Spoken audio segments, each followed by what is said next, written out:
All right, so we've started recording. So this is the one and only Amos Wollen. Amos, he like goes to Oxford and it has like a few published papers or something.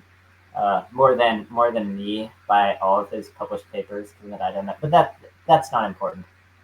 Nor But only 1% of the blog posts. So. Right, it's true. I have more blog posts, and if we assume that blog posts are equal in value to published papers, then I beat out Amos by a wide margin. Especially given the high quality of my blog posts. So Amos is a theist. I'm not. I like lean towards atheism, but I'm kind of agnostic, like maybe like 40 or 30% credence in theism. But we're doing it devil's advocately. So Amos is going to be arguing that there is a God. That there's not a God, and I'll be arguing that there is a God. So yeah. And we've prepared, opening statements. So hopefully that'll be fun. So I'll begin with my opening statement. Let me share my screen. Okay, because I have a slideshow.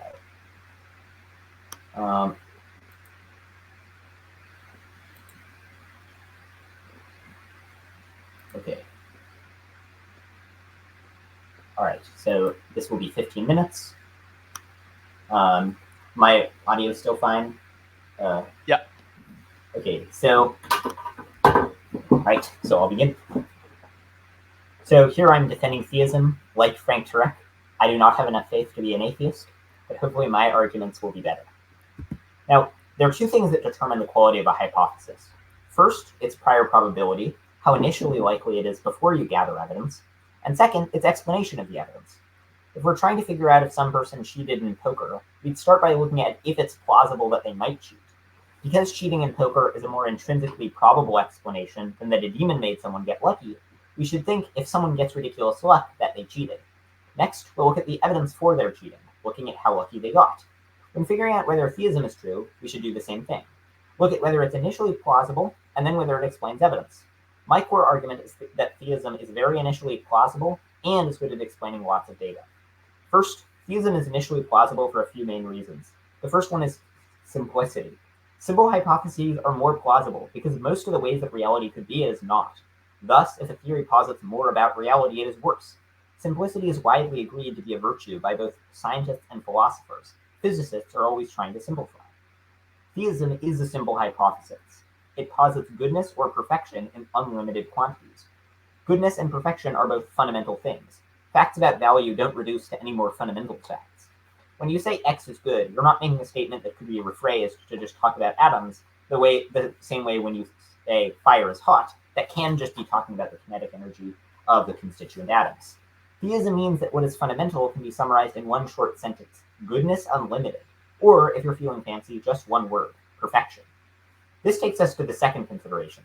Theism posits no arbitrary limits. Arbitrary limits need explanations. Before we discovered a limit on the speed of light, it would be odd to posit it because it's a limit. Similarly, it would be odd for space to just stop somewhere because that would be an arbitrary, unexplained limit. Only theism lacks arbitrary limits. This is because what's fundamental has to have some power and goodness to bring about the world, given that the world is good. Only theism posits that there aren't arbitrary limits on its power and goodness.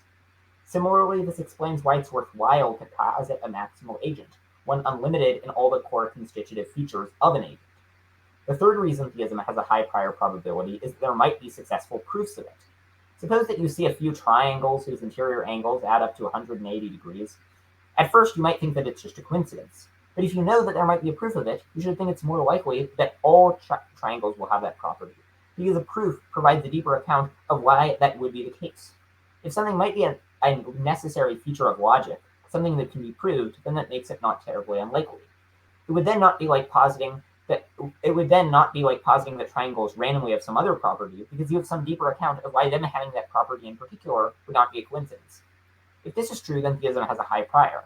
There are many proofs of theism, from contingency, the impossibility of positive properties entailing negative ones, and my argument for modal limits. I don't know if any of these succeed, but there are smart, competent philosophers who think they do. So we should think that there's at least a 1% chance that one such proof succeeds. But if this is true, then that means that the prior in theism, unless there are other things that lower its prior, which I submit that there are not, will have to be at least 1%. and that's before we consider specific evidence. A fourth reason that theism is intrinsically probable is that it's very inherently plausible. The criterion of inherent plausibility isn't reducible to other features. It just comes down to whether something brutally seems like the kind of way fundamental reality could be. Even some simpler version of reality, like some skeptical scenarios, just don't seem plausible. But theism does very well here. We know this because theism was believed by almost all people in world history, including many of history's best geniuses, like Newton. If some view is believed by almost all people ever, then that gives one some reason to think that it's a natural explanation. Most people only believe things that seem plausible, and given that this judgment doesn't come from further judgments, to figure out if some view has inherent plausibility, there's little one can do beyond relying on whether informed people find it plausible. These arguments have, I take it, established that theism is a pretty inherently plausible hypothesis. It's not like positing, for example, that fundamental reality is a bunch of random strings like string theory does. Even before observing specific facts about the world, one should think theism is pretty probable. This takes me to my second core claim. Theism is a great explanation of various features of the world. Most fundamentally, theism predicts the existence of conscious agents. Given that conscious agents are required for value, God's plan would need conscious agents. However, naturalism has a terrible time explaining conscious agents. Specifically, the naturalist account requires accepting the following series of unlikely events. First, there are basic physical things like bosons and fermions that could very well have not existed.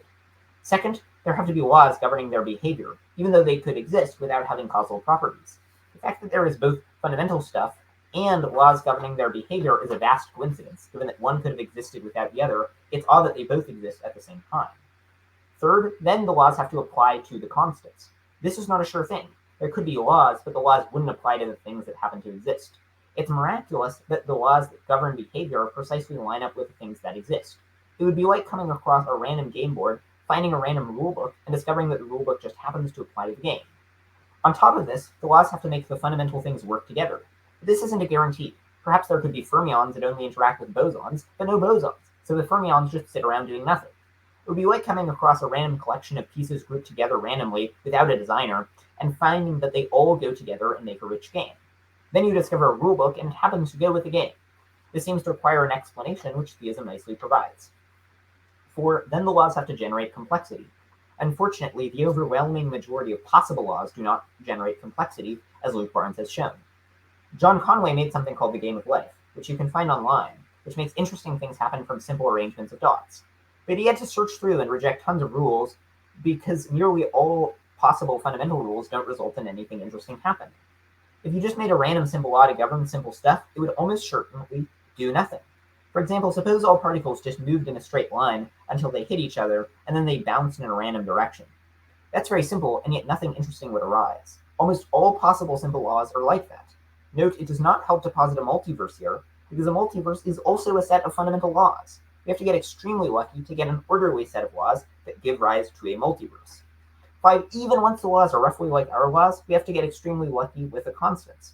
If you modify many of the constants of physics even slightly, nothing could arise. No atoms, and certainly no complex life, if the cosmological constant was weaker or stronger, or if gravity was weaker or stronger, even if they were only slightly weaker or stronger. This is well agreed upon among those who have studied it. As the Stanford Encyclopedia of Philosophy notes, quote, the initial entropy of the universe must have been exceedingly low. According to Penrose, universes resembling the one in which we live populate only 1 part in 10 to the power of 10 to the power of 123 of the available phase space volume. Steven Weinberg says the cosmological constant has to be fine-tuned to 1 part in 10 to the 120th, which means that if it were stronger or weaker by 1 over 10 to the power of 120 units, the universe would have fizzled and done nothing interesting. 6. I've argued for dualism elsewhere, so I won't rehash the arguments, especially because Amos accepts dualism. But if you grant this broad picture, then you have to suppose that there are laws that give rise to consciousness. If you're not a dualist, then it's still miraculous that there is stuff that generates consciousness at all. 7. Then after that, there have to be the physical things that generate consciousness. This is far from guaranteed. The psychophysical laws could have resulted in any physical states bringing about consciousness.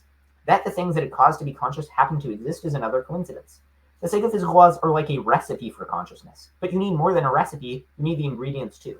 The naturalistic account of this is like finding a recipe in your fridge and the ingredients, and then passing that off as pure coincidence rather than design. 8th, then the psychophysical laws have to be harmonious. They have to make our desires pair with our actions so that when we want to move in a particular way, we do. They have to enable us to understand the world. But given that we could have identical behavior with different experiences, it it becomes a puzzle why our experiences line up with reality and our desires are implemented in bodily movements. In fact, one can prove that 0% of possible psychophysical laws would be harmonious, and that the simplest laws, like that there would be the same physical motions as in our world, while simply having everyone's experiences be a basic experience of buzzing, are disharmonious. The naturalistic explanation of psychophysical harmony would be like seeing a steering wheel connected to a car, noticing that the wheel controls the car, and then guessing that it's just a coincidence that it has no designer. Each of the 8 steps that I listed are very improbable, yet the naturalist has to accept that all of them occur. This is a sequence of unbelievably improbable coincidences that make the naturalist hypothesis unfathomably improbable, a bit like a presumptuous gambler predicting that he'll get lucky over and over again.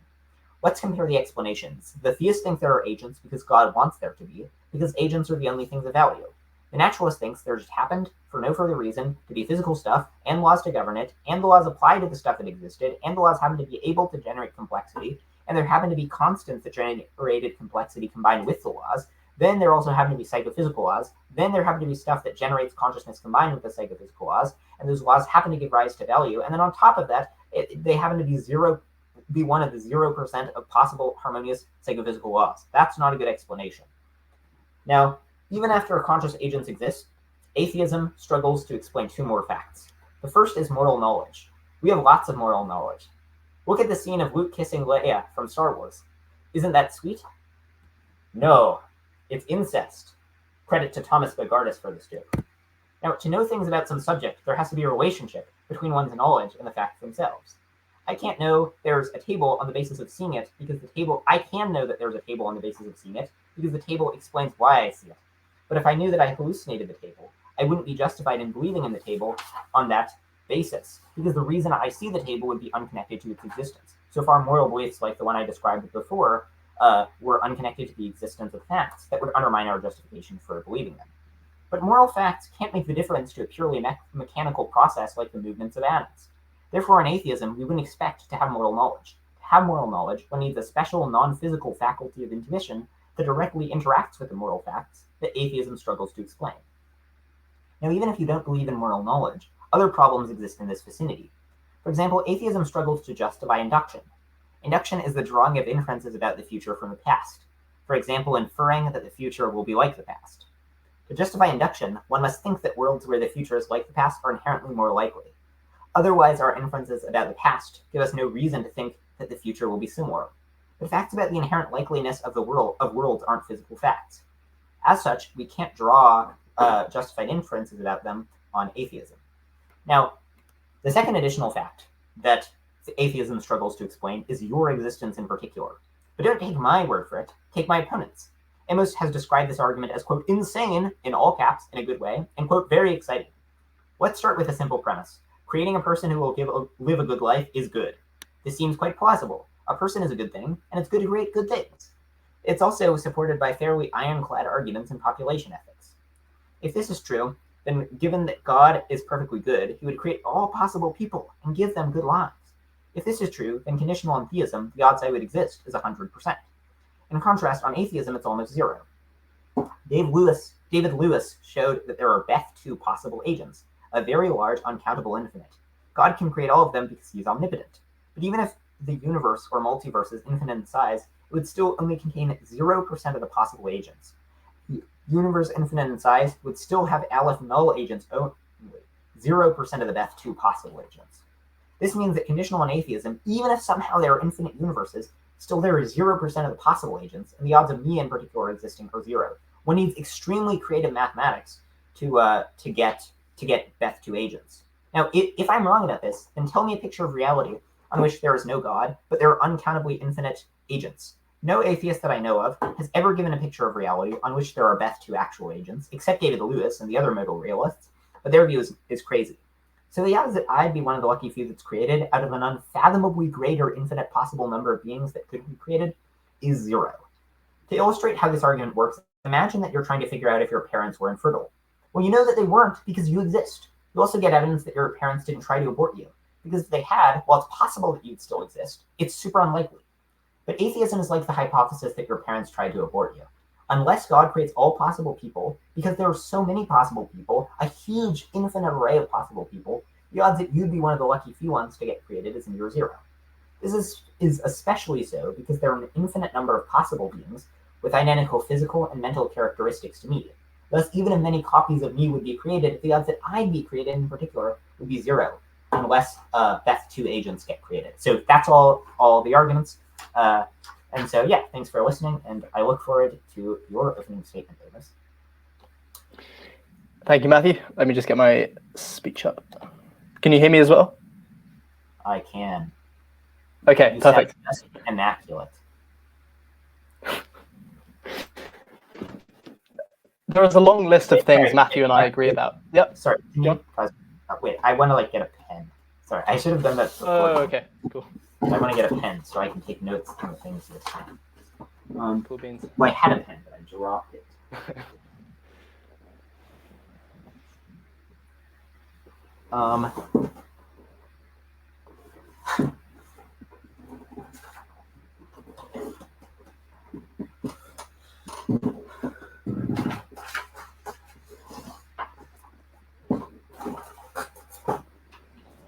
Okay, I found the pen. It's ironic that one of the most prolific writers on Substack doesn't have a pen with which to write things.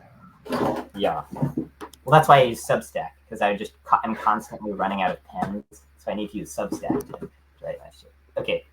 Oh, I'll stop have you got sharing the screen, yeah. Okay, cool. Or I could keep sharing it just to, like, one-up you, you know? No, I don't think that would be good. Okay, I'm ready to go. All right, I'm ready. Okay. There is a long list of things Matthew and I agree about. Factory farming, charity, the ridiculousness of virtue ethics, you name it. One other thing we agree on is how the debate between theists and atheists should be settled. First, we should find the best version of theism, the best version of atheism, and then figure out the prior probability of each view. That is, the probability of each view prior to looking at the evidence. Second, we should look at the evidence and work out which view predicts it better. Theism says there is a perfect, all-powerful, all-knowing, all-loving person responsible for setting up the world we live in. All atheists like me do is deny this. Besides the non-existence of God, we're not committed to any other positive beliefs, not naturalism, not materialism, none of it. I'm not going to discuss the prior probability question here, partly because I agree with Matthew that theism might not have the lowest prior in the world, and because any quibbles I have with him are fairly technical and are best suited to talk about in the rebuttals and later in the discussion period. I'm going to focus mainly on the second thing, prediction. What does theism predict? If all you knew was that the world is governed by a perfect, all-powerful, all-knowing, all-loving being, what would you expect the things to look like? The right answer? Not like this. Matthew's case followed a traditional philosophical recipe. Good things exist, therefore probably so does God. After all, if the world were governed by a perfect being, you'd expect to see good things. So good things, pleasure, people, like stable natural laws, etc., are evidence for theism. But if that's true, so is the reverse. If good things count in favor of theism, bad things count against theism. And the badder they are, the badder things look for any theory that says our world was made by a perfect being. Obviously, there are a lot of bad things. I've restricted myself to six inconvenient facts. 6 facts that are very surprising on theism, but much less surprising if you think the universe doesn't care about our well-being. Here is the first inconvenient fact, horrors. Marilyn Adams, the Christian philosopher who coined the term horrors, famously defined them as, quote, evils the participation in which, that is, the doing or suffering of which, constitutes prima facie reason to doubt whether the participant's life could, given their inclusion in it, be a great good to her on the whole. Her examples include parental incest, the rape of a woman and axing off of her arms, and the dropping of nuclear bombs on populated areas. A classic response to the atheist's argument from evil is that many evils are in some way soul-building. They make room for positive character development, helping us to cultivate virtue in the face of hardships. Horrors are soul-destroying. Even when we twist ourselves in intellectual knots, it's hard to see what reason a perfect being could have for allowing them. If theism is true, a world full of horrors is very surprising. The second inconvenient fact is indiscriminate evils. In his response, Matthew might explain evil away by saying that for all we know, each evil we endure is affecting our psychology and self-conception in a way that will eventually make us more joyful and mature in the afterlife as we process and integrate these bad experiences under God's care for the rest of infinite time. If this were true, we would expect a random-looking distribution of evils. People are very different. If God could somehow have the best psychological impact on someone in the afterlife by subjecting them to some specific evil in their life on Earth, and since we're all very psychologically different, our differences are randomly spread throughout the population. What we wouldn't expect is something like the Holocaust, the same type of evil being used indiscriminately by God on groups of people who all have totally different psychologies. If God is using specific tailored evil to leave specific tailored imprints on individual people, we wouldn't expect the same type of evil being used on psychologically diverse groups indiscriminately. If theism is true, indiscriminate evils are very surprising. The third inconvenient fact is animal suffering. God could have made us all herbivores, yet he chose, according to Matthew, to design lions such that the only way they can meet their basic nutritional requirements is to rip into the flesh of sentient animals. He also lets animals burn up in forest fires, permits parasites to eat them alive, leaves them to languish in hot deserts, and lets whole species of dinosaurs go extinct. That's not to mention what he lets us do to cows, chickens, pigs, and turkeys. Matthew and I are both vegan because we think factory farming is about the worst thing on the planet currently. I want to ask Matthew, if God wants us to be herbivores, why doesn't he want the same for other animals when he could have made them herbivorous at the tip of a hat? This leads me to a related question. Why aren't young Earth creationists right? I'm not asking why they're wrong scientifically. Ask any scientist. I'm asking why, if a perfect being created our world, did he leave it empty for almost 14 billion years and then introduce a period of life on Earth in which animals suffered relentlessly for hundreds of millions of years before humans began evolving, when he could have just created the Earth 6,000 years ago, like creationists claim the Bible says? Imagine you were told a building was made by a perfect designer, but that when you looked behind the facade of the building, you saw a 13.7 billion mile extension made of solid concrete with nothing in it, followed at the front end by a 500 million mile cage full of prehistoric animals, all tearing each other to shreds and dying of natural causes. You might think, maybe this wasn't made by a perfect designer. Given that young Earth creationism is false, when God could have made it true if Matthew were right about theism, we should conclude the same thing about the world. Another inconvenient fact is insect suffering. Suppose you're told that a certain farmer is morally perfect. Now suppose someone told you that every year he fertilizes his field with trillions of tiny pain pellets. Pain pellets are pellets that feel some small amount of pain. When they feel pain, they dissolve into the soil, and feel pain when they finish dissolving. While they also undergo some small amount of pleasure, they don't live very long and have no interesting psychology to speak of.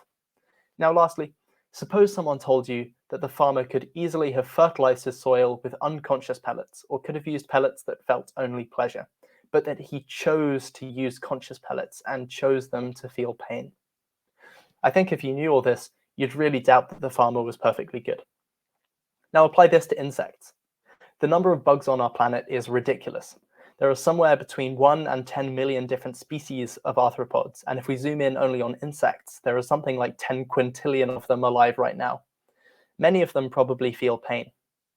Even if insects only feel a small amount of pain when they suffer, given the sheer number of insects, their pain in the aggregate is mind-boggling. As Dustin Crummett, theist philosopher, friend of Matthew, and director of the Insect Institute, has written, if all insects can suffer, and they suffer pain about as frequently as humans, but their pain is on average only 1/10,000th as bad, and if the overall badness of human and insect pain is each equal to the sum of the badness of its parts, the total amount of insect pain at any given time will be nearly 80,000 times as bad as the amount of human pain. This makes the problem of evil significantly worse. You might think, but surely insects dying is integral to the ecosystem. Without insects eating each other and eaten, the food chain would collapse. That's true, but only because of the way our food chain was set up. God is like the farmer. He could have set up the ecosystem so it didn't require insects to endure harsh conditions and die. But if you're to believe Matthew, that's exactly what God did. Another inconvenient fact is the existence of genuine moral dilemmas. A moral dilemma is a situation in which there is a moral requirement to do A and a moral requirement to do B. One cannot do both A and B, and neither moral requirement ceases to be a moral requirement as a result of the conflict between them. That is, there are times when people have no choice but to do something wrong. Why think this? For the same reason we should think any plausible moral claim is true. because there's no good reason to think genuine moral dilemmas are impossible, and it really seems like they exist. Imagine a case like Sophie's Choice, where a mother has to decide between one child and another child as to which she surrenders to death. Intuitively, it seems she's in the grips of two moral requirements: one to protect one of her child, one to protect the other. And neither requirement goes away in virtue of the other choice she has. Even if one choice turns out to be less bad than the other, the requirements don't disappear. They hang around, leaving what Bernard Williams called a moral remainder. The fact that people really do face these kinds of dilemmas is very hard to justify on theism, and very unexpected too. Even if there are goods God can get from putting people in situations where they have to choose between right and wrong, it's hard to see what additional good he'd get from putting people in situations where they'd have to choose between a greater wrong and a lesser wrong, or two wrongs of equal magnitude. Like I said, this is very surprising. Another inconvenient fact, and this is the last one I'll name, is severe psychological disorders. Matthew claims that so-called psychophysical harmony is evidence for theism. Insofar as our minds are clear, capable of reasoning, and fully in touch with reality, Matthew thinks that's more likely if God exists than if atheism is true. But if Matthew thinks that psychophysical harmony is evidence for theism, he has to think that severe mental illnesses, which make our minds cloudy, bad at reasoning, and out of touch with reality, are evidence against theism. If theism is true, severe mental illnesses are not what we'd expect to see. A natural thought to draw from all this is that if there is a God, that God is malevolent, not good. But Matthew can't defend that view. According to the motion we agreed on, he has to defend the existence not just of any God, but of a perfect, omnibenevolent person. So if Matthew fails to back up this part of his claim, that God is good, the atheist side wins. You might think Matthew's argument for preferring the good God hypothesis to the evil God hypothesis is straightforward. According to Matthew's opening statement, the good God hypothesis predicts all the good things he mentions, like the existence of people. But not so fast. The evil God hypothesis predicts most of these things too. Take Matthew's claim that every possible person exists, and grant for the sake of argument that he gave good evidence for it. The good God hypothesis is meant to predict this on the basis that a good God would want to create every possible person so he could benefit them forever. But in the same way, if that's what the good God hypothesis predicts, the evil God hypothesis predicts that God would create every possible person so he could harm them forever. I don't have time to show this, but I think that for each of Matthew's arguments, there's a version of it you can run in reverse that supports the evil God hypothesis just as well as it supports the good God hypothesis. This leaves Matthew with a task of showing not only that we should believe in some God, but why we should also believe that he's maximally good, as opposed to maximally evil. I look forward to hearing how he'll do this in his response. Thank you.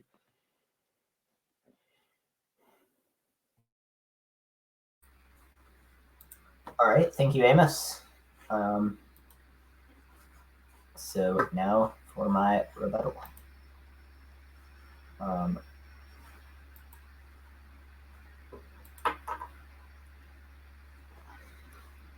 So nearly all of Amos's arguments are about particular types of evil.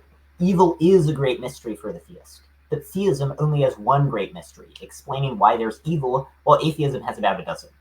The things I point to in my case aren't just random good things that exist. I didn't name, for instance, beauty or love or anything like that. They're good things that we have reason to think are vanishingly unlikely on atheism, but are quite likely on theism, like psychophysical harmony. This is more convincing. Amos gives no reason to think that the evils he points to are both unlikely on theism and likely on atheism. It wouldn't be a good objection to atheism that it doesn't predict that people would wear hats, because neither theism nor atheism predict that. So just saying evil is unlikely on theism isn't a good objection either, unless you can show that it's likely on atheism. But atheism isn't a good explanation of evil, for evil requires psychophysical harmony, a complex world, and the existence of conscious agents, each of which are super implausible on theism. Note, the broad considerations that I'm about to describe can explain all of the evils that Amos has brought up, not just some of them. Amos is thus double counting, or more accurately, quintuple counting the problem of evil. For the only reason that theism doesn't predict these things is that they're bad. But fortunately, theism has many tools to explain evil. First, it's true that many evils are hard to explain if theism is true. But if theism is true, we would expect many evils to be hard to explain. I cannot figure out why Magnus Carlsen, the chess world champion, makes many of the chess moves that he makes, but I trust he has a good reason for them. Yet God is infinitely wiser than Magnus Carlsen and playing an infinitely more complex game. So what are the odds that I would understand all the reasons? Second, remember that this world is just the blink of an eye. It is 0% of our total existence. Thus, if evil produces any lasting benefits, it would be worth it, for those benefits last forever. But clearly, evil could produce lasting benefits. Let me list just 7. First, struggling through difficulties helps build one's character. People who overcome trauma often report that doing this made them into a stronger and more resilient person, but God has forever to get us a good therapist. Second, people working through hardships together strengthens their bond. When one forgives another, that can forge a valuable relationship that lasts forever. Third, just as you might be interested in spending a few days as a fish, just to see what it's like, beings in the future might think back to what it was like to be on Earth and learn important lessons. Perhaps, like Dostoevsky, about the horrifying nature of evil. Fourth, even the evil of death can be explained. When people reunite with their loved ones, their bond would be forever strengthened, their loved ones who they thought were lost forever. 5, even if our struggles just make interesting stories in the afterlife, and we only tell those stories once every million years, eventually the horrors of this world would produce enough value to have been worth it. And 6, actions in this life will unpredictably affect our choices in the quadrillions of years to come. Meaning that evils in this world could be worth it because they'll unpredictably result in us making good choices in the next infinity years. Perhaps 1 billion years later, our experience of hardship will result in us forming a closer bond with someone that will last forever. If we can only glimpse the first 0% of our existence, we're just not epistemically in a position to guess if there's a good reason for the various evils, just as I can't know if someone has a good plan in chess if I only see their first move. Note, these 7 options are not exhaustive, but the point is that we're not in a position to say that there couldn't be a good reason for evil if we only witness the first 0% of our existence. Third, we have to understand all of reality as being in pursuit of the beatific vision, which is the direct experience of God. God is a being of infinite goodness. Just as one can never reach infinity by repeatedly adding 1, one can never reach the greatness of even a single second of experience of God just by adding more and more joy derived from other sources. If all of the evils of this earth enabled even 1 more second of the beatific vision, they would be worth it. And you might wonder why God didn't make us initially share in the beatific vision. The reason is that doing so would shatter our identity. The beatific vision is so far beyond us that we cannot initially share in it, just as my soul couldn't continue to exist if 1 second from now I was turned into a perfect clone of Napoleon. Thus, God must carefully prune us for the beatific vision over the course of a great period of time. Ultimately, we're not in a position to guess which experiences would make us most receptive to the beatific vision. Just as it would be hard to predict which life experiences would be most conducive to appreciating a painting that we'll witness in a million years when we don't know our experiences between now and then. Appreciating the glory of God contrasting it with the bad features of the world, would perhaps make the beatific vision even greater, or make us more quickly receptive to it. This is not surprising. People who experience more suffering often turn to God. It is well-off Westerners who are less religious than those who are going through great suffering. Finally, we don't know which events would make us most quickly freely choose God, so evils can be necessary for us to freely choose Him. Thus, we have 4 separate tools from this argument to explain evil. First, we'd expect evil to exist so we can contrast it with the glory of God and draw us to God. Second, if Christianity is true in particular, it especially helps draw us close to a God who became flesh and died for our sake, who became, in that respect, like us. Third, the conditions that would make us freely choose God are unpredictable. So God might need a world with lots of suffering for us to freely choose Him, rather than being satisfied with the imperfections of the world. Finally, because the conditions that make people appreciate things are unpredictable, it makes various forms of evil not especially unexpected on theism. And I think this can be combined with the other explanations of evil, where together there are other features of the world that might help explain evil and draw us closer to the beatific vision. For no one finds the problem of trivial evils, like hangnails and mosquito bites, decisive. But if that argument is indecisive, then neither is the problem of evil for 2 reasons. First, all evils are commensurate, meaning that the least bad evils can, in sufficient quantities, add up to be as bad as the greatest evils. For example, some number of toe stubs are worse than 1 torture, because a torture is less bad than 5 tortures, which are 90% as bad, which is less bad than 25 tortures, which are 90% as bad as that, etc., etc. But you can keep going down this process, and this can be used to prove that some number of extremely mild pains are worse than 1 torture. But then if the entire collection of mild pains isn't a decisive argument against theism, neither are extreme evils. Second, the reason small evils don't disprove God, the reason no one says, oh, God is incompatible with mosquito bites, is that they're small enough that it seems that they could be outweighed by greater goods. But if there is a God, there are afterlife goods of infinite value, which could infinitely outweigh even the greatest evils in our world. 5, we can use divine hiddenness to explain evil.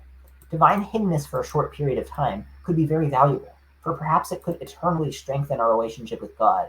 But if God made the world perfect, then his existence would be totally obvious. Therefore, if the argument from divine hiddenness fails, it may take the argument from evil down with it. Perhaps there's something valuable about us, there being us really having to grapple with the evils of the world, and us having to have faith in a perfect being, rather than the evidence being totally overwhelming for it, or us having to really struggle through the examples of evil and really having them resonate with us on a psychological and emotional level. 6, I think that free will can explain a lot of evil. God granting humans free will explains why he permits us to do evil. Free will is valuable, and being free is part of our essence. We couldn't exist if we weren't free. There's no mindless automaton that is the same person as me or you. Now, you might worry that this doesn't explain natural evil, but this isn't so for 2 reasons. First, many like Bostrom have argued that we're in a simulation. If this is true, then so-called natural evils are the result of free will. Even if you don't think this is super likely, it shows that theism has the tools to explain evil. Second, demons and angels influence the natural features of the world on a plausible biblical theology, so their wrongdoings can explain evil. The reason why there's cancer, for instance, may be that demons are allowed to take actions that cause cancers to exist, to ruin the natural world. Amos brings up horrors, but horrors don't disprove theism, for we can't know which things will truly wreck a person's character if we only know the first 0% of their existence. Many, like Elie Wiesel or Viktor Frankl, who go through immense horrors, come out of them stronger in the process. But God has infinitely longed to reform us. Furthermore, horrors seem uniquely able to bring us close to a God who suffered horrors for our sake, but an experience in the beatific vision is of infinite value. Amos's argument from the falsity of young earth creationism appealed to the allegedly gratuitous suffering of evolution. Evolution entails the various specific and allegedly gratuitous examples of evil discussed, which means that if there's an explanation of why God would create evolution, then it explains all the other evils, from animal suffering and so on. But the general solutions to the problem of evil, which appeal to evils not being terribly unexpected on theism, explain why there is evolution. Perhaps evolution makes people experience the beatific vision faster. So often Amos's arguments from evil boil down to the notion that evolution, because of the evil it results in, wouldn't be chosen by God. But I'll argue not only is evolution quite explicable on theism, for the reasons given by all the theodicies, it's actually better explained by theism, meaning that all of Amos's evidence against theism is actually evidence for theism. First, to get evolution to life like us, one needs abiogenesis and the evolution of various improbable features like those that give rise to consciousness, eukaryotic life, and so on. I don't know exactly the probability of that on naturalism, but it will be a point for theism. Second, theism nicely predicts evolution. It predicts God would want to have a mechanism for creating valuable creatures like us, and evolution is one such mechanism. Evolution doesn't disprove design, and in fact confirms it, for it is surprising that there would be such an efficient process for generating creatures like us. 3, naturalism doesn't necessarily predict evolution. There might be other ways that life could be made that don't result in require evolution. And if the natural world only sustains life through evolution, then once the universe is finely tuned, has laws, the laws apply to the constants and are complicated, then conditional on theism, it's very likely that we would evolve. And for even once there's evolution, it's far from clear that advanced life like us is likely to develop.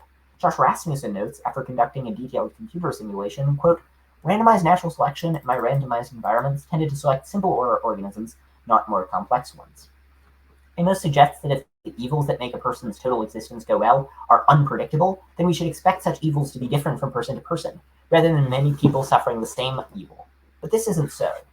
First, it might be that being in a world where many people suffer similar evils happens to be best for our long-term development. We're not in a position to guess whether those evils will be beneficial over the course of 1 trillion years. Perhaps our bond over shared hardship helps strengthen bonds that last an eternity. Second, these evils are entailed by basic features of our world, like free will and evolution. Perhaps it's not evils that are themselves beneficial, but instead they're produced by a beneficial process, like God giving us, or perhaps demons, free will, or setting up evolution, and this is the downside of those systems. 3, why expect that the experience that produced greatest benefit for in the long term are different across people? We just don't know. Maybe there are some goods in the afterlife that are best produced by common experiences. We only know a small percent of the goods waiting for us when we get to the afterlife. Now, Amos makes the argument that God created us so late and we're small as an argument for why an old world is surprising on theism. But this is an unconvincing argument. First, defenders of the scale objection that he makes claim that we're cosmically insignificant, but we are not. There are special consciousness laws that apply only to us and not to nothing else in the universe. We are the only conscious things. This provides evidence for us not being insignificant specks from the standpoint of the universe. There are special laws that just apply to us. Second, scale provides evidence for theism. On theism, it's not super unlikely we'd be alone in the universe. The odds are maybe 50%. There aren't strong reasons either way, and on my view, God creates all possible people somewhere. But on atheism, it's weird that we exist, given that we're so insignificant. That we're so cosmically insignificant means that it's very hard to get creatures like us. That lowers the odds of our existence conditional on theism. Third, it's plausible independently that we predate our birth. If we don't, then it's coincidental that we're so early. But if we do, then the argument from scale is diffused. We existed long before evolution. And fourth, perhaps God sort of skipped through time and there wasn't stuff of value. Or perhaps he has our future self split and go back in time to experience the beatific vision in the past before humans were ever physically created. These are all things that he could do. Now, all the explanations of evil, of why there's evil, apply to animal suffering, both of insects and others. Suppose you spend a few days as an insect. Is it obvious whether that would be good or bad for your soul over the course of the next trillion years? I don't think so. It's far from clear that insects are conscious at all. If theism is incompatible with insect suffering, then you should just think that insects aren't conscious. Now, Amos brings up severe mental illness, but I think that this is evidence for theism. Theism best explains that it's so comparatively rare. On atheism, it's not terribly unlikely that everyone would have some mental illnesses that result in great agony that increase their survival. The only reason theism makes mental illnesses surprising is that it's bad, but that is just double counting of the problem of evil. Now, Amos brings up moral dilemmas, but moral dilemmas don't disprove theism. First, because theism only makes them unlikely because they're bad. But as I argued before, theism has tools to explain bad things. And second, moral dilemmas require that we're constituted to care about morality, be able to understand moral reasons, and to be moral agents. Yet theism predicts that with much higher probability than atheism, that there would be moral agents. Now, I agree with Amos. Evil is a real challenge, both emotionally and logically. But I don't think it's strong enough evidence to outweigh the 10 vast coincidences that atheists have to posit that theism can explain. It's better to have one grand mystery than to have 10. Now, Amos presents the evil God challenge. He says, what's the justification for thinking God is good rather than evil? I don't think this is much of a threat. First, it's extremely obvious that there's no evil God. Some things are just brutally obvious, and this is one of them. Almost no one ever has believed in an evil God, and it's much more plausible intuitively that the evils of this world are all in the pursuit of a greater good than it is that the goods of this world ultimately backfire and somehow produce a greater evil. Think about the love that a mother experiences when she sees her child. Is it really plausible that that would be included in the diabolical plan of an evil being? Second, an evil God can't explain the presence of so much value, psychophysical harmony or moral knowledge. The worst world would be radically disharmonious, like a bad drug trip. Third, an evil God isn't simple. It does not derive from any simple property like perfection. There is no property for maximal terribleness. And four, there couldn't be a maximally evil God because it would have to be all-powerful. But if one has infinite power, then they'd have infinite knowledge and no countervailing motives. But if that were true, as Parfit has argued, they'd choose what they have most reason to choose. The fifth and final problem with an evil God is, what does the evil God want in relation to itself? If the evil God always wants what's bad, then it would want its own suffering. And it would want itself to suffer to an infinite degree, because surely it only deserves a finite amount of suffering. But a being can only desire that it suffers to a finite degree. You can't have a being, at least plausibly psychologically constituted, that wants itself to suffer infinitely. So I don't think that this is a motivation that could exist even in principle.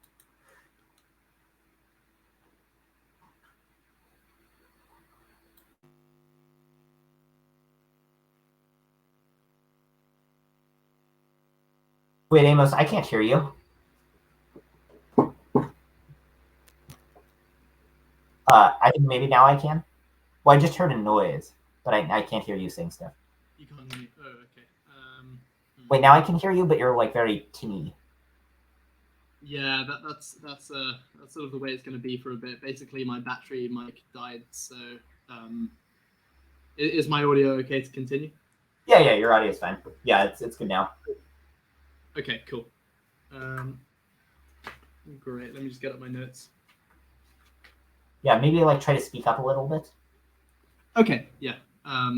People are sleeping in other rooms, so I'll try and hit the golden mean on this. Okay. I'm just going to go through Matthew's opening statement sequentially. Because he raised so many arguments, I don't have time to address all of them. So I thought what I'd do is I'd just focus on the newer, more interesting arguments, ones that either Matthew has invented or have been published in very recent years. So first, there's the question of theism's intrinsic or prior probability. First, it's not obvious to me that theism is very intrinsically probable. So first, the property of being infinite or maximal in any direction is a very specific property to have. Whereas there's a much larger range of ways that a being could be finite. A being could be almost infinite, but lack a certain degree of power, almost infinite, but lack a certain degree of good, and so on. And the infinite positive property only, the probability that God has infinite positive properties in any direction only occupies a very small region of the probability space. So it's not clear why being infinite in any direction means would make theism more intrinsically probable. One argument that it does make theism more intrinsically probable is that there just seems to be something intuitively parsimonious about an unlimited or maximal or infinite being.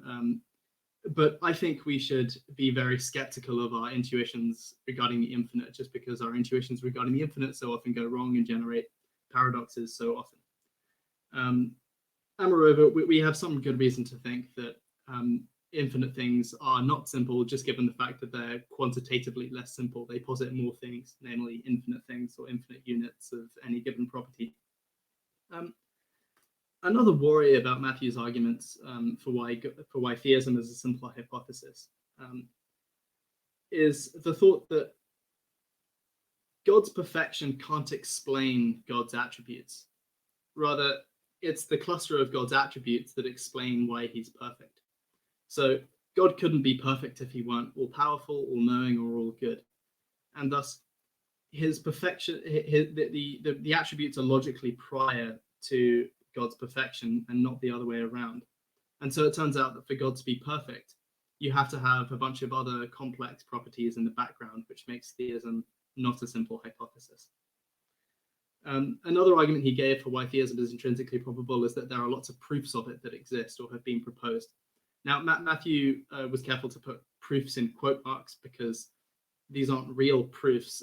They're purported proofs. People have claimed they're proofs, but there's no agreement that they are proofs. And I don't think Matthew intends to defend the claim that they actually do prove the existence of God, at least in this debate.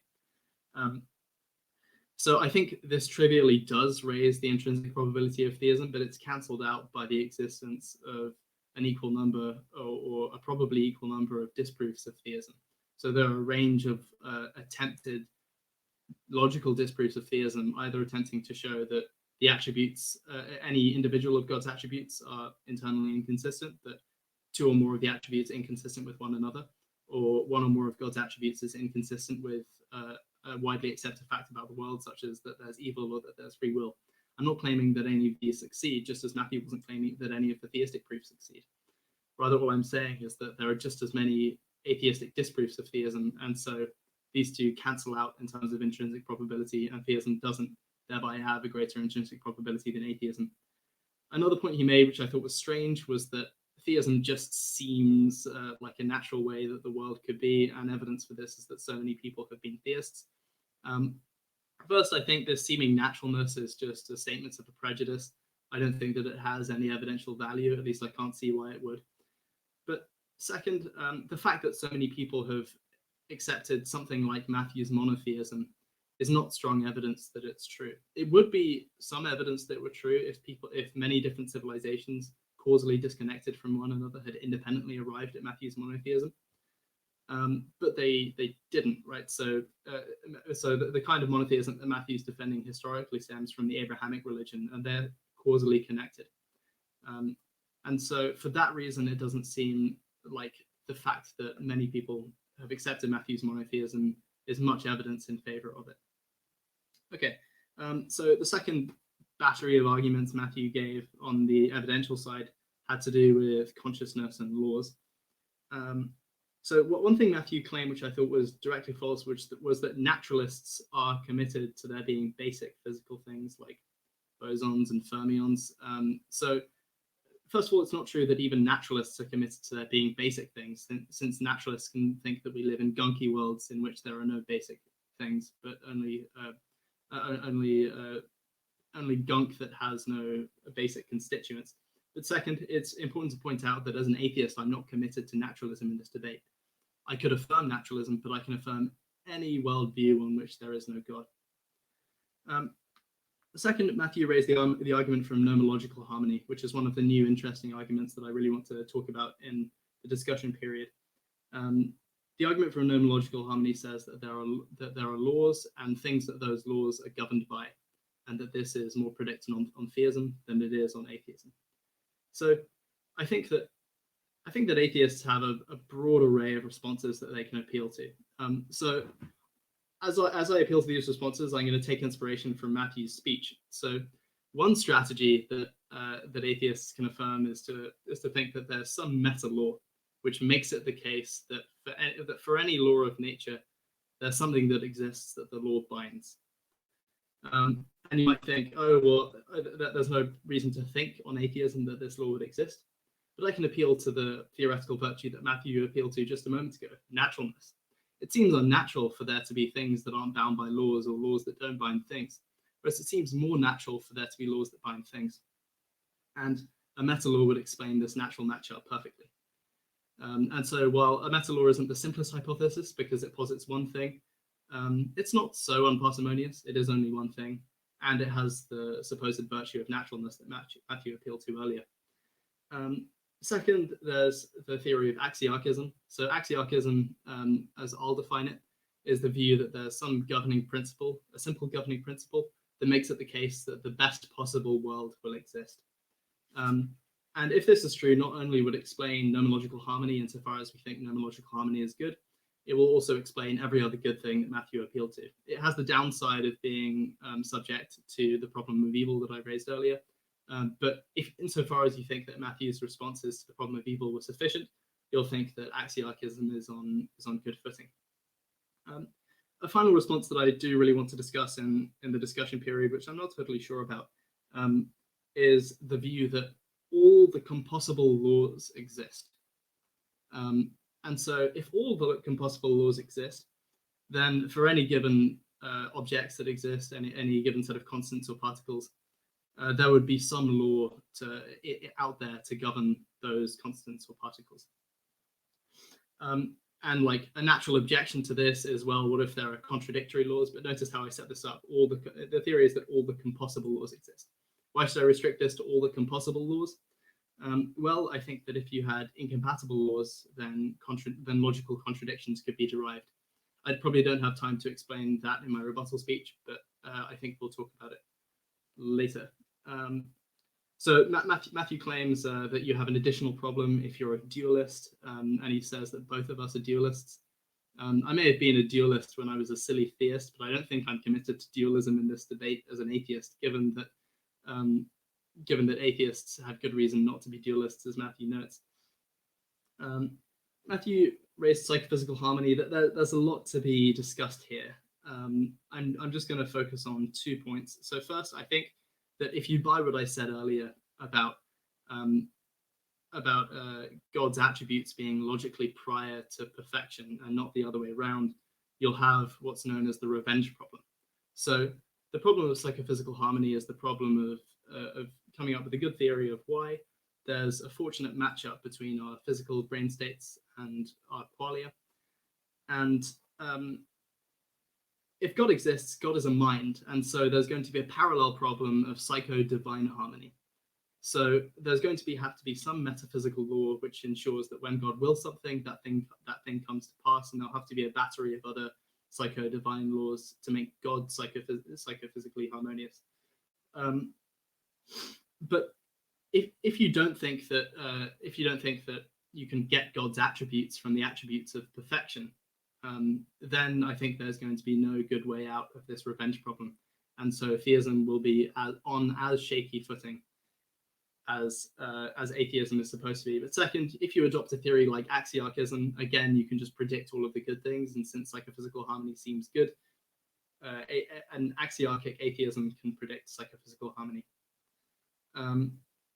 I might not have time in my rebuttal speech to talk about moral knowledge, so I'll skip to the anthropic stuff and then circle back to moral knowledge if we have time. So Matthew quoted me as calling the anthropic argument for theism insane and very exciting. What he didn't mention was what I meant was that insane was derogatory and very exciting was a typo. What I really meant to say is very egregious. So I think there are a range of responses that I can make to Matthew's argument. These are intended as undercutting and not rebutting defeaters. I'm just trying to sow seeds of doubt in the steps of Matthew's anthropic argument. So the first seed of doubt I want to sow is that the anthropic argument presupposes a highly controversial anthropic theory called the self-indication assumption. The self-indication assumption says you should reason as if you were randomly selected from the class of all possible observers relevantly like you. And its rival principle, its main rival principle, is the self-sampling assumption, which says that you should reason as if you were randomly selected from all the observers in some reference class, where the reference class is undefined but smaller than the class of all possible observers. Now, a trivial consequence of the self-indication assumption, or as we'll call it, SIA, is that theories on which there are more people should be preferred to theories on which there are fewer people, all else being equal. But this leads to a very counterintuitive result known as the presumptuous philosopher case. So we can imagine a case where a group of physicists are about to do an experiment, and the experiment will determine whether the universe is relatively big or extremely big. And on the second hypothesis, where it's extremely big, it's about 80 trillion times bigger. And the scientists think that if on the second hypothesis the universe is 80 trillion times bigger, there'll be about 80 trillion times as many observers as on the first theory. And they're about to do an experiment where the Touslehad philosopher barges into the laboratory and says, "Stop! This experiment is ridiculous. I can prove using armchair reasoning that the theory on which there are 80 trillion times more observers is about 80 trillion times more likely to be true." And the scientists say, "Okay, we'll make a bet. If our experiments show that there's a smaller universe, you give us $10,000, and if the experiments show that the universe is very big, we'll give you $10,000." And the philosopher is very confident. He says, "Yes, of course." And so they do the experiments, and the philosopher loses the bet. And then the scientists say, "Okay, we're going to repeat the experiment because there's a 1 in a million chance of failure in this experiment." And the philosopher is totally unfazed, and he says, "I'd like to bet again." And he bets again, and I'll leave it up to the audience to decide whether he had incredible odds at guessing the size of the universe simply from his armchair. This seems like the wrong result. And if this seems like the wrong result, we have some good reason to think that the self-indication assumption is the wrong principle of anthropics. A second avenue of response is that the atheist could adopt a theory known as modal realism. Matthew called this theory crazy, but I think he's crazy for calling it crazy. I think it's a very good theory. So modal realism says that every possible world exists, and each possible world is spatiotemporally disconnected from one another. And a consequence of this theory is that every possible observer exists. David Lewis, who he cited as proving that there are best two possible people, was the person who invented modal realism. And it's a consequence of modal realism that there are best two possible people. Modal realism is a great theory. It's very parsimonious. It doesn't posit any new kinds of things. It posits lots of worlds, but worlds are already in our ontology because we have the actual world. And so it's parsimonious in that sense. It allows for an attractive variety of nominalisms, which you couldn't get absent modal realism. I don't have time to go into those arguments, but modal realism gives you an attractive semantics for modal logic, and it allows Lewis to have his favorite theory of counterfactuals. And moreover, it's given strong support by Matthew's argument, if indeed Matthew's argument supports anything. And yes, so I'll leave it to the discussion later to hear Matthew's objections for why we should prefer modal realism to theism. But one more obvious advantage of modal realism over theism is that it doesn't face the problem of evil. The problem which shows that theism is wildly improbable unless we can come up with any other theory to explain the data we observe. So I think that's all I have time for. I'll stop there, and then we'll open up discussion period.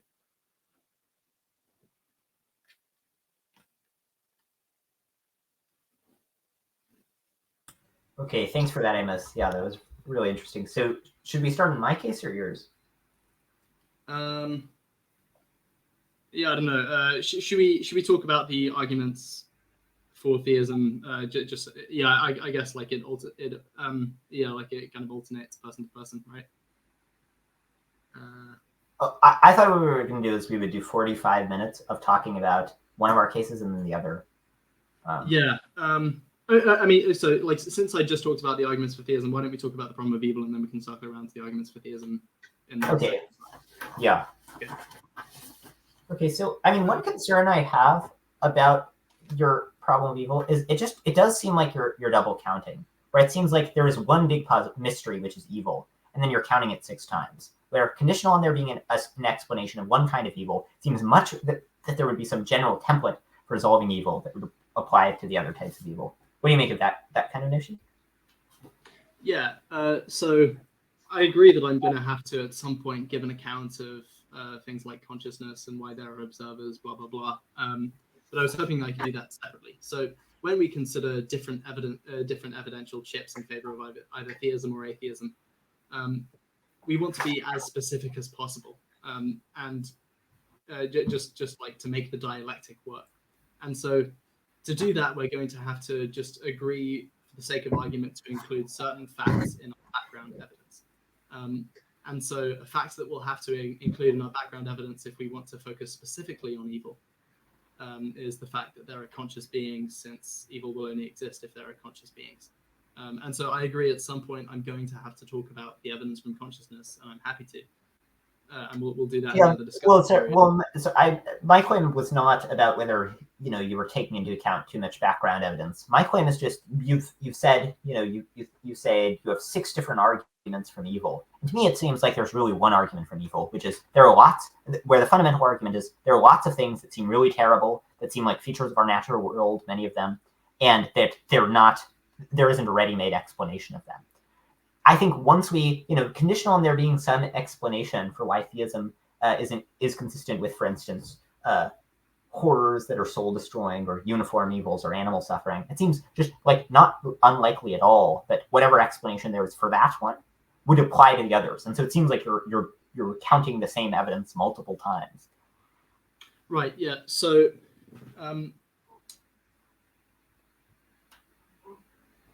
What was I going to say?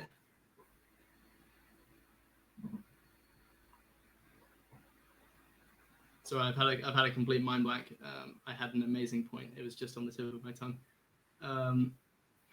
So in your response to my argument from evil, you didn't just rely on one theodicy. So you didn't begin by saying evils can build up our souls, therefore the problem of evil is soul. You chose to rely on a wide net of theodicies.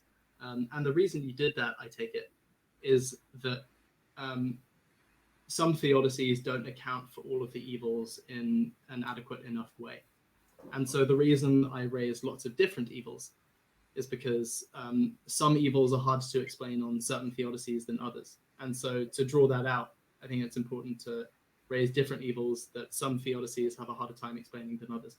Which of the theodicies that I presented do you think there only applies to some evils rather than evils in general? I'll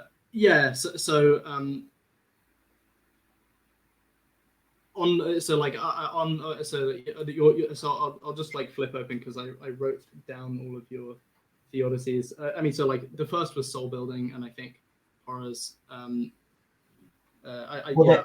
first argument I made was the first 3 were skeptical theism, the theodicy about how this world is just the blink of an eye, it's the first 0% of our existence, and so we're not in an epistemic position to guess evils. Each of them could produce lots of unpredictable benefits in the very long term. And then the third one was the the soul binding beatific vision theodicy. Which category of theodicy did these fall into? So like there was soul building, there was forging bonds in this life. That was under the blink of an eye theodicy. Okay. For the basic, the basic point is like I agree with you that there are too many different types of evil in the world for there to just be like it's not that there isn't going to be one. Like people will often try to appeal to something like free will, or they'll try to appeal to some specific thing that only applies to a certain type of evil. And I agree that you're not going to be able to piece together explanations to all of the particular kinds of evil just by coming up with a bunch of theodicies. But my claim is that you can have a general formula for explaining why evils are not especially unpredictable in theism, and then whatever that is, that can explain the various different types of evil. It seems like conditional on there being an explanation of one or two of these types of evil, it's at least reasonably likely that there's a successful theodicy like that, which would mean that the extra 4 or 5 pieces of evidence are redundant. Yeah, I mean, so like that could be true. I didn't know exactly which theodicies you were going to bring, so like in advance, I thought I'd bring out a wide three of evils, right? Yeah. So I guess I think like, you and I are in agreement that basically we think that if there's some general formula for explaining evil, then really there's only one puzzle, which is just why there is so much evil. Well, no theodicy that just targets particular types of evil. There isn't going to be one where you're just able to piece together enough of those to explain all the kinds of evil. Yeah, and just as the atheist can make the same move with axiarchism, you can have one blanket explanation for all the good things that you can theism. That's not well. You may dispute that later, but so like I will dispute that later. I do. Yeah. So I do want to focus particularly on indiscriminate evils. Okay.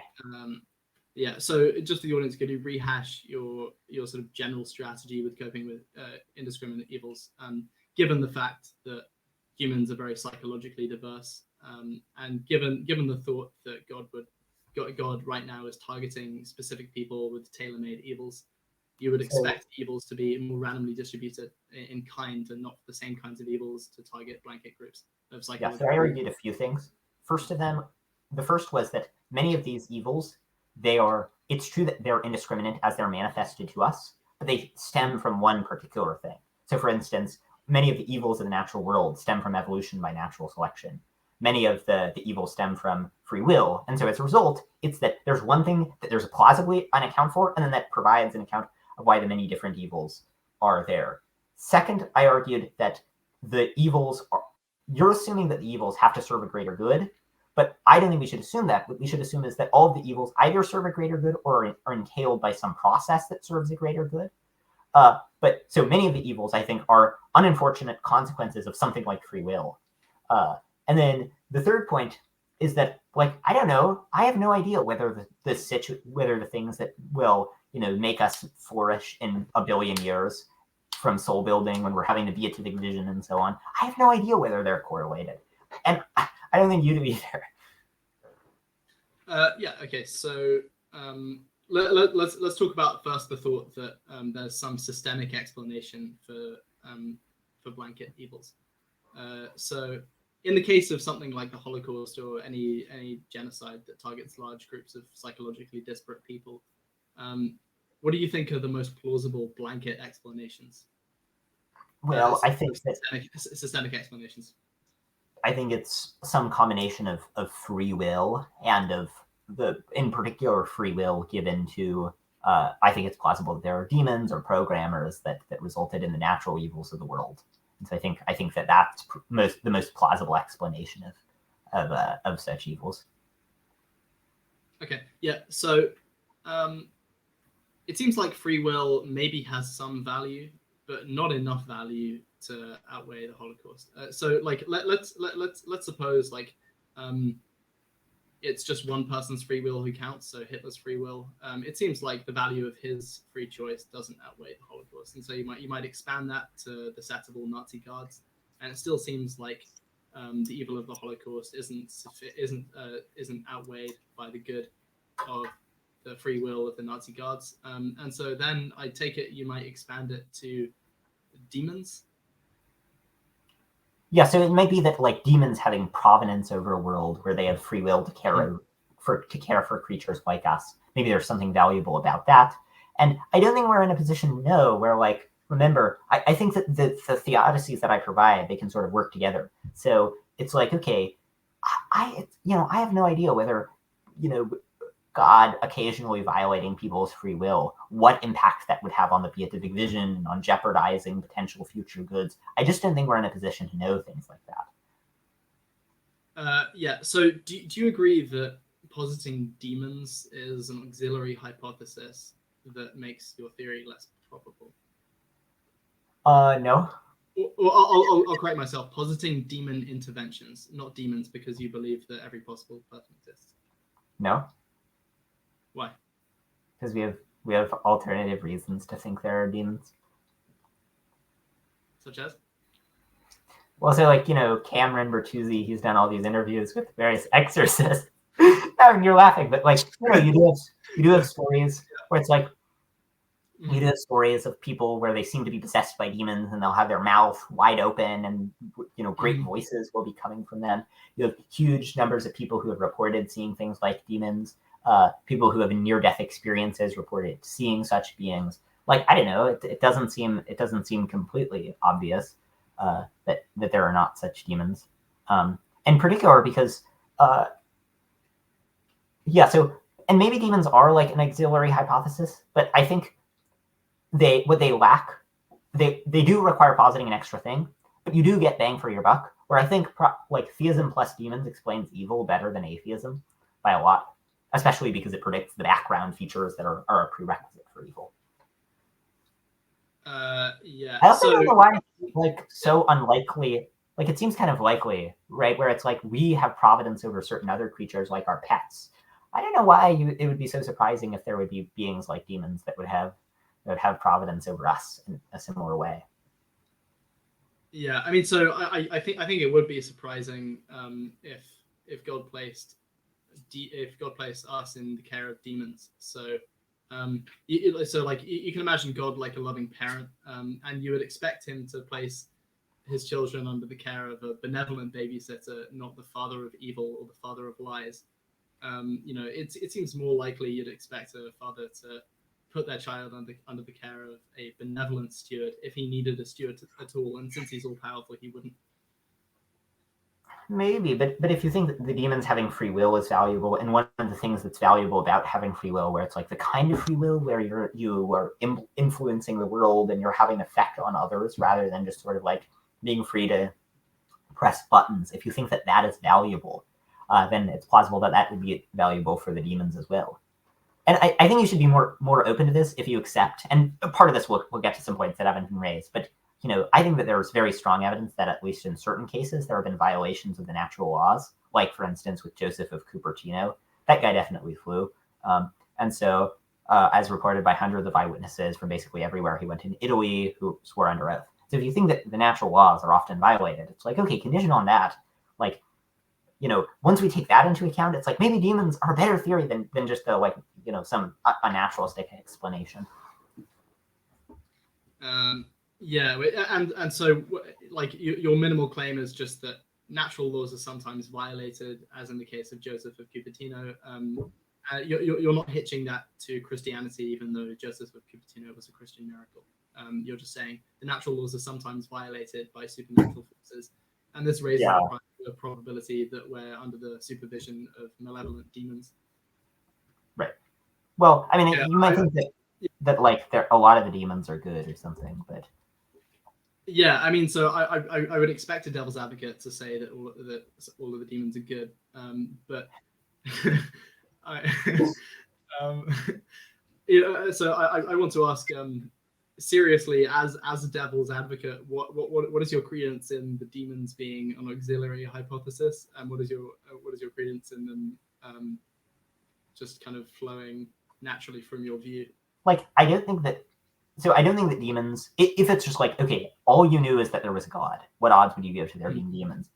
Well, I mean, high, right? But what odds would you give to there being demons that interfere in our world or something? Kind of low. But then it's like, once you conditionalize on them being reported during exorcisms and various violations of the natural laws, then I think maybe, it's not super clear what the probability is conditional on those things. Yeah, I mean, so I think we should have a high prior in every instance of supposed demon possession being the result of mental illness. So all of the symptoms you described, people speaking in funny, raspy voices, talking with their mouths wide open. So there, in Cameron's interview, for example, like the guy's mouth was open, or it was a young girl. Her mouth was open so that she couldn't, move her mouth to make sounds. And apparently, a great voice echoed from all across the room.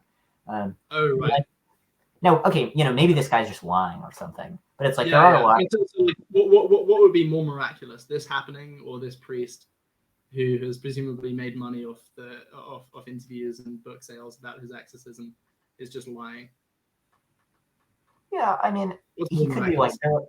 there are a lot of reports like that, and I haven't looked into them super carefully, so I don't know exactly what the probability is of them. But it's like there are lots of reasonable people who take them seriously. It's just I don't think it's so obvious that that the background information excludes demons. And you're sort of laughing, and it I'm smiling a little bit because it is a kind of funny notion where it is kind of funny to talk about demons possessing people and interfering in the world, but like. I don't know, Plantinga has this quote where he's like, lots of people scoff at this idea, but, there aren't very many arguments against it, which, it is true that, given our modern sensibilities, things like, supernatural intervention, it sounds very silly to us, especially when you point to any particular supernatural intervention that people are not used to. But there's no reason to think a priori that it's like super implausible. Yeah, I mean, so I'm not scoffing at the very idea of demons. I'm more scoffing at the arguments you're giving for why they're not just an auxiliary hypothesis that lowers the probability. Like maybe they're a little bit auxiliary, but I don't think they're so unlikely that they're like there's some case. I think we have some independent reason to believe in them other than just explaining evil. I think that they're devilishly ad hoc, and any reason that we have for thinking that they exist is the trivial kind of evidence. The kind of evidence that like the existence of atheists is evidence for atheism. That kind of evidence. It's evidence of the trivial kind. Like people have said that there are demons, and people have behaved as if there are some. In the Christian context, the demons are the demons of Catholicism.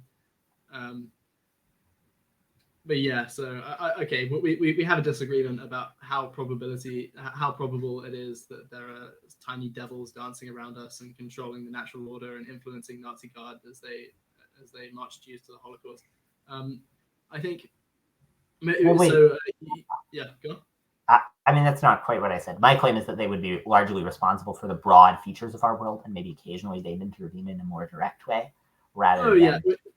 So, like, what do you mean by broad features? So, I was wanting to hear kind of plausible structural explanation for why God would allow the Holocaust.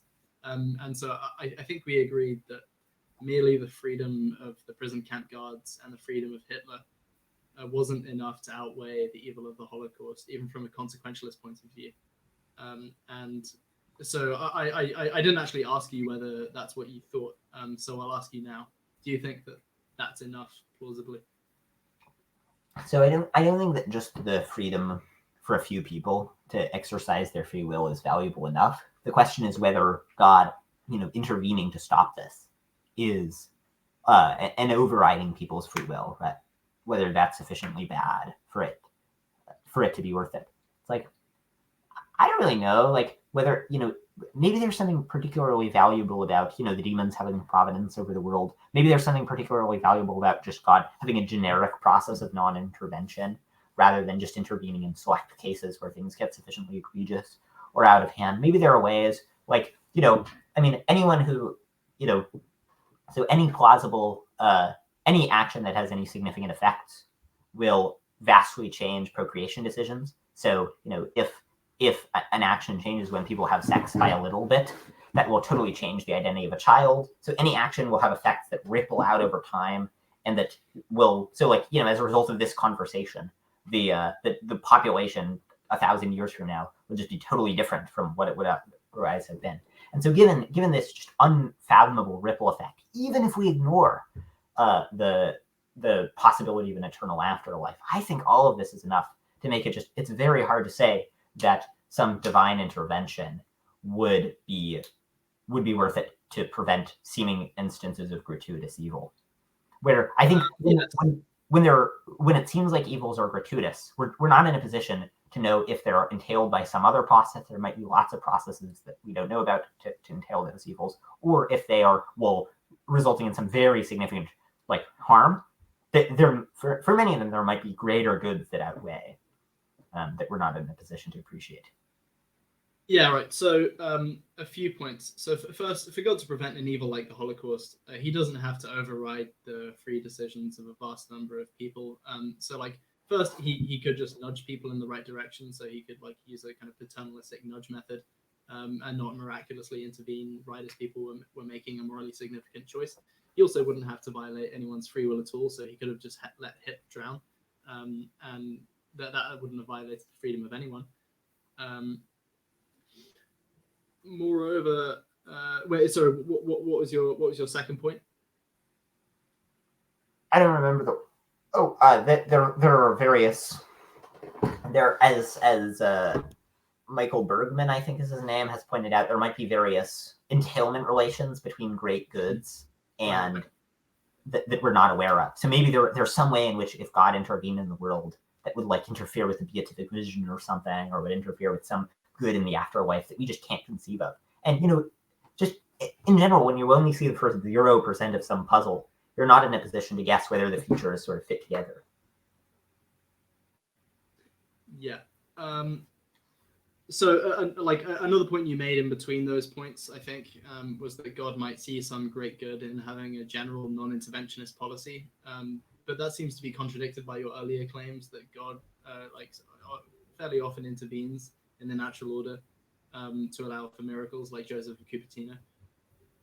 So he doesn't actually have a general non-interventionist policy on your view. And so if God is happy to intervene to allow a man to perform some magic tricks in front of large groups of people, just like flying around, then it seems like an even greater reason to intervene would be to prevent Holocaust.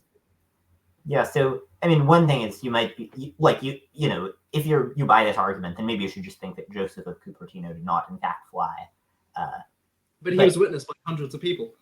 Yeah, well, so I find it plausible that he flew. But I mean, on atheism, it's very unlikely that he would fly. And so if you think that the evidence definitively proves that he flew, then you should probably be a theist. And if you don't, then you should, I think, just think that God doesn't intervene. Or maybe there are some special cases when divine interventions are especially impermissible, or maybe there are some great goods that would come about as a result of it that we're not in a position to appreciate. So maybe, a trillion years down the line, as a result of God not interfering with people's free will, some great good will accrue that we're just not in a position to guess at. And I mean, even if you don't believe in God, this is sort of plausible for the reason that I sketched out, where even fairly small and innocuous actions just dramatically affect the trajectory of the world. Yeah. I mean, so I think we're almost getting to the end of our 45-minute question period. So I'll ask you one more question that I've already answered. Sorry. On my timer, I still have 23 minutes. Oh, great. Yeah. Okay. Sorry. I was just counting from 2 hours. Yeah. Okay. So, let's see then. Okay. So the kind of skeptical theism that you're going in for, I think, generalizes and has a wide variety of other skeptical consequences, which seem like they're a bridge too far. So one is the problem of divine lies. So it could be that God deceiving us in a completely global way is actually the best way to allow us to enjoy the beatific vision the most. And on your view, we don't know the weight of God's reasons when it comes to what experience he puts us through to allow us to perceive the beatific vision. We just don't have a way of assessing the probabilities one way or the other. And if that's the case, then I think we generate a skeptical scenario in which we don't have reason to think that God isn't globally deceiving us about everything. And if you think, and if you just bite the bullet on that, then I think you lose a lot of the evidence that you gave in favor of theism surrounding things like the natural laws. Yeah, so you think maybe it doesn't, we don't have a reason to think we're not globally deceived. I mean, a few points. One of them is I think there's just a Morian point, which is you just have basic justification for thinking that you're not massively deceived. Second of all, I don't know, it seems like massively deceiving people does not generally bring about great goods. Where it's my claim, the claim is that, I'll agree that these evils are there's strong evidence against theism. But my claim is we're not sufficiently confident to think they're ridiculously unlikely on theism. And so if there's like a 1 in 10 or 1 in 100 or 1 in 1,000 chance of these evils, then that's a reason why evil, well, really strong evidence against theism, is nowhere near enough to disqualify it. But that's a reason to think that you should be pretty confident that you're not massively deceived. Okay, so you think the evils are strong enough evidence against theism that even if there's a 1 in 1,000th chance that there's some plausible theodicy, that's enough? That the evils are strong enough evidence against theism? That there's some plausible theodicy, then like there's enough evidence for theism to be justified. Oh, yeah. Yeah, okay. And so, I'll even take my theist hat off and say, as an atheist, if the problem of evil like had a 1% chance of having some successful explanation, I think I'd probably be a theist. Yeah, I mean, so it's hard to say like on the problem of evil and what more I could get you to admit, right? So you're sort of admitting that you have something over a 99% credence that there's no good solution to the problem of evil.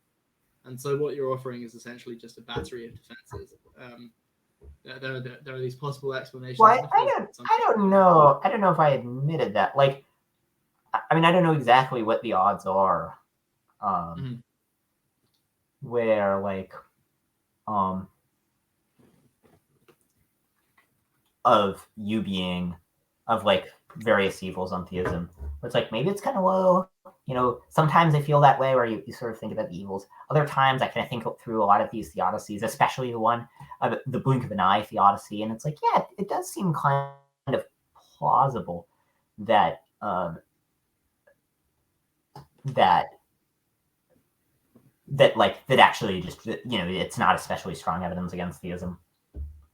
And by the way, I think that this problem of not trusting your rational faculties, I think that's going to be a way bigger problem if you're an atheist. Where, like, you know, you could be a Boltzmann brain on many models of cosmology. They're just like a bunch of Boltzmann brains. And I think whatever you're going to say about why on atheism you shouldn't think that are going to be reasons why on theism I shouldn't think that. Where I think you're just going to say, you know, brutally, there's just a basic principle, which is you shouldn't think that you're in a skeptical scenario. Yeah, and so I'll say a couple more things about the skeptical scenario. I'll let you respond, and then we can think about the evil God challenge. Yes. So, like your first response to my skeptical scenario objection to skeptical theism was that we have basic Morean justification for thinking that we're not in a skeptical scenario. So, like, it just seems like we're in the real world, and this gives us a good Morean reason to think that we're not in a skeptical scenario. Yeah. So it seems like I can and should make the same move with regard to the Holocaust. So it seems to me that the Holocaust is a gratuitous evil that a good God wouldn't allow. And so I can make the same move as you're making. Can't I? Well, but I think I've given reasons to undermine that belief. So like the Morean, so like you didn't give any reasons to undermine the skeptical scenario, did you? Well, I have not yet. I could, right? So humor has some arguments for why, if you're in a skeptical scenario, there could be any chain of experiences rather than it really being unified and coherent. So the unification and your coherence are like evidence against it. There's like the anthropic argument against being massively deceived, where like if you see a world like ours, it's more likely it would have lots of people for anthropic reasons. More likely it would be in a world with more people. But what I was saying, just to be clear, was that in the case of the problem of evil, I've given defeaters. Well, I don't think, and so I think, yeah, like if it seems like these evils are gratuitous, and if there's just nothing to say, then like then I think there would be, you know, strong disconfirmatory evidence of theism. But I think there are lots of defeaters for it, for that initial judgment. But you did earlier concede that evil is a strong evidence against theism. I want to find out exactly what you're admitting. Well, so we have to distinguish between two things. One of them is like I'll agree that the evils are strong evidence against theism, in part because it's not so clear how unexpected they are. So they might be really, really, really, like, it might be that evil just has a 0% chance of them. It might be that evil or that theism does. It might be that theism has a really good explanation of them, or it might be somewhere in the middle. And so as a result, they're going to be pretty strong evidence against theism. But I think I've given reasons to think that we should not trust with super high confidence that the evils are strongest confirmatory evidence of theism. Yeah. Maybe we should talk about the evil god challenge at this point. Yeah. Well, I mean, yeah, yeah. I do just want to ask you, like, you point to all these evils where you're like, okay, they're clearly gratuitous. What gives you reason to trust that, over the course of the next quadrillion years, with a vast array of potentially infinite afterlife goods, that we just have no idea what they are, what the connection is between them and things on Earth? What gives you reason to think that? So yeah. In fact, I'll discuss this in connection to a range of evils. So first consider horrendous evils. So you might think that if God has some reason,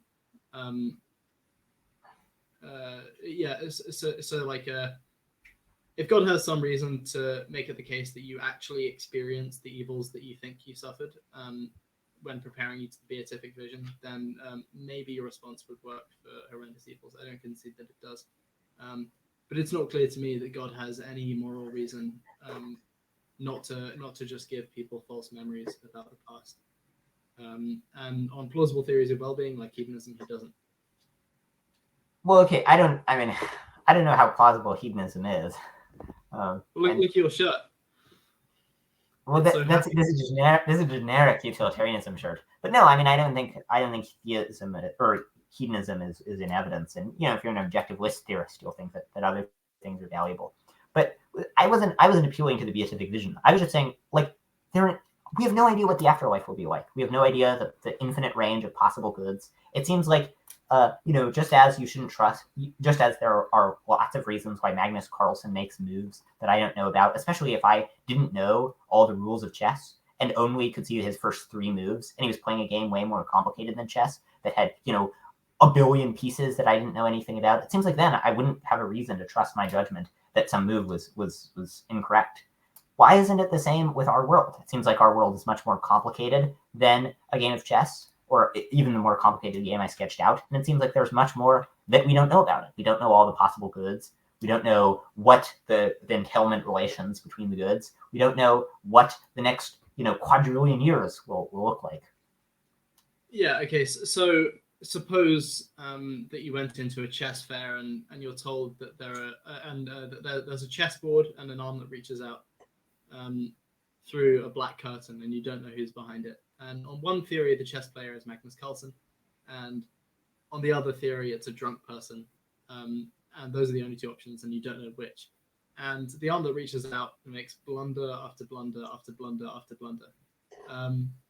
Now, on your view, it seems like we have to say that we should give just as much credence to the view that it's Magnus Carlsen as to the view that it's a drunk person. But if we know anything about chess, just as if we know anything about morality, I think it's fair to make the assumption that if we observe evil after evil after evil after evil in our world, that the world was not engineered by a perfect being, just as we'd have reason to think that the chess moves were being made by the drunk person instead of Magnus Carlsen.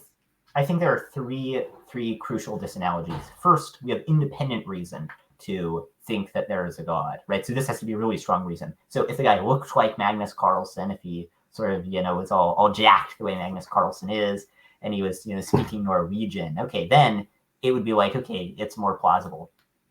Second, in that case, you're able to see some finite portion of the game. You're able to see, maybe like, 10% of the game, maybe. Even if you only see 4 moves, that would be 10% of the game. But in the case of the afterlife, we see 0% of the total game.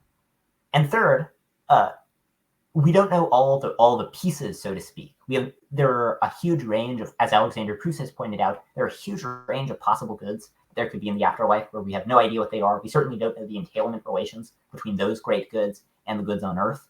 And so it's like, why would we expect to know these things? Do you think it would be a bad thing if you left your dorm room right now and killed 17 people? So I think yes, But I don't think if you're asking, okay, project out over the course of the next quadrillion years, are you extremely confident that that would end up being bad? Like really, really confident, such that if you had some extra strong reason to believe it? I think no. And I think even a naturalist, even an atheist should grant that, because any innocuous action that affects the world will affect the identity of every single future person by having a ripple effect that spills out through time. If that's true, then just those effects will dramatically swamp the first order effects. And so if we're looking at, so I think you obviously should not do it. It would be immoral given what you know. But I think there are all sorts of reasons where we don't know the weight of the reasons. We don't know if they balance out. But I think in expectation, the reasons balance out because we have no idea how many reasons there are. So, William McCaskill and Andreas Mogensen have this analogy in their paper called the paralysis argument, where they say, imagine if every time you stepped outside, you a die was rolled. You didn't know how many sides it has, but if it got a higher than average roll, it would save a random person, and a lower than average roll, it would kill a random person. Let's scale that up. Imagine that every action had, killed millions of people or billions. Well, if every action did that, that wouldn't affect whether you should act because they balance out an expectation. Let's just assume we're consequential, which we should be. But my claim is that all of our actions are like that. All of our actions, even on naturalism, will totally affect the identity of everyone in the future, and especially if there's an eternal afterlife. And so I just think we're not in a position to say, it's emotionally unsatisfying to say we're not in a position to think that seemingly gratuitous evils ultimately end up for the worst. But I don't think that just as a purely logical proposition that it's especially obvious that the net effect will be bad. How confident are you that you shouldn't drop a bomb on a city containing 6 million people? So you might need something like 50%, but how confident over 50% are you? Are you asking how confident am I that it would be wrong subjectively or wrong objectively? Where subjectively is knowing the things that are, just for people who don't know, subjectively is knowing the things that you know, whether it would be wrong for you to do, and objectively is whether, in the grand scheme of the universe, taking into account all the effects, whether, if you're omniscient, you would think it was worth doing. Yeah, I'm asking about your objective reasons. So how confident are you that the objective weight of your reasons speaks against? I'm not objectively. I'm not confident at all. I'm very subjectively confident because you have strong reasons not to do it, and the other reasons. Wait, why are you subjectively confident? I'm subjectively confident because given that you think in expectation the utilities cancel out. So so the utilities you don't know about cancel out an expectation, and so you just act based on the ones you do know about, which is that it would painfully kill lots of people. But objectively, I just don't think we as humans who can only see 0% of the total causal chain, even if we grant naturalism, I don't think we're in a position to ascertain the objective wrongness of things. And I think there are just ironclad arguments for this given in the Mogensen and McCaskill paper. But should we in the last 7 or so minutes try to talk about the evil god, or do you have a last statement you want to make on that? Yeah, I'll leave that to the audience. Yeah. So I would recommend the audience read the McCaskill and Mogensen paper. Like I find that argument very good. I would direct the audience to consult their common sense, moral intuitions about how obvious it is that you shouldn't drop a bomb on a city of 6 million people. But okay, I don't want keep trying to one up the other one with sort of sly. But I would consult the audience to consult the defeaters provided in the McCaskill and Mogensen paper to that. But okay, so the evil god challenge. So does the evil god want their own suffering beyond what is deserved? Yep. They want themselves to suffer beyond what is deserved. That's right. Okay. So, and why I think that that's as plausible as psychological? Well, I don't. I mean, one, is the evil god rational? So it doesn't respond to moral reasons because its will is maximally evil, but it responds to other reasons. Okay, but it doesn't respond to prudential reasons. So yeah, insofar as it wants its evil desires satisfied. Does it have free will? It's not clear whether it has free will. just as I think it's like unclear whether if God existed, he would have free will. I'll like say provisionally that he has compatibilist freedom and maybe libertarian freedom in choosing between sort of like between worlds that are equally bad but different in in aspects that don't contribute to its badness. Okay, I don't think that that's like that an entity like that, where it's like it's able to think, it's able to reason and concoct these grand plans. I don't think there could be an entity like that that just wants to suffer infinitely for its own sake. That doesn't seem conceivable to me. It's inconceivable to you? Yeah. Do you think you can drive a logical contradiction from it? Well, I think it's a necessary consequence. Like I could, but it would rely on contentious assumptions. Where I think it's a necessary consequence of being, having that degree of rational thought. That, like, I mean, really, just try to imagine this. Imagine a being who, who just has suffering, and while they're suffering, suffering is by definition an experience that you don't like when you're going through it. Or it's an experience that feels bad, but it feels bad. It feels worse than any other experience, and yet they were just increasing it. But like, I don't know. I see no reason to think that agent is anywhere near as psychologically plausible as an agent with perfect will. So I think it follows from the same simple property that you think the good God follows from. What's the simple property? Being terrible or being malevolent or being horrible. Just like add any sufficiently negative adjective there. Is this being omniscient? Anything that piggybacks on perfect. Yeah, I mean, I think it's sort of like you're coming to the fact that there is a property of maximum goodness, which is perfection. There's not one for maximum evilness. But is this being omniscient? Well, I mean, so I think perfection is its own distinct property. Just there's maximal goodness, and then there's perfection, which is just like sort of its own distinct property. And I think theism stems from both of them. Well, this one only stems from maximum evilness, but I don't even know if that's coherent. Where it's like, well, I mean, so here's one question: is this being omniscient? Yeah. Okay, what do you make of the parfit style arguments about why, about how if a being were omniscient and had full rational faculties, which it would be required to the extent that it had, unlimited volition and cognition, that if there were a being that was like that, then it couldn't desire the bad. It certainly couldn't desire what's both bad for itself and others. So I'm thinking that it knows all of the natural facts and the non-natural moral facts, but its will is inverted, such that it responds to the moral facts in the wrong direction. That seems way less parsimonious. Where if its will is inverted, then like so that it's like deeply irrational in some ways, but only rational in other ways. That doesn't seem plausible. And I mean, part of this is just like right, but the irrationality in the moral dimension and the rationality in the other dimension are unified by the grander project of making the world as bad as possible. Yeah, I mean, so part of the problem unified by the property of imperfection is like it's true maybe that you can sort of like say some more similar sentences. You as the like you're in defense of the maximally evil like anti-God can say similar sentences to what the theist says, where you're like, oh, it follows from these properties, maximal imperfection.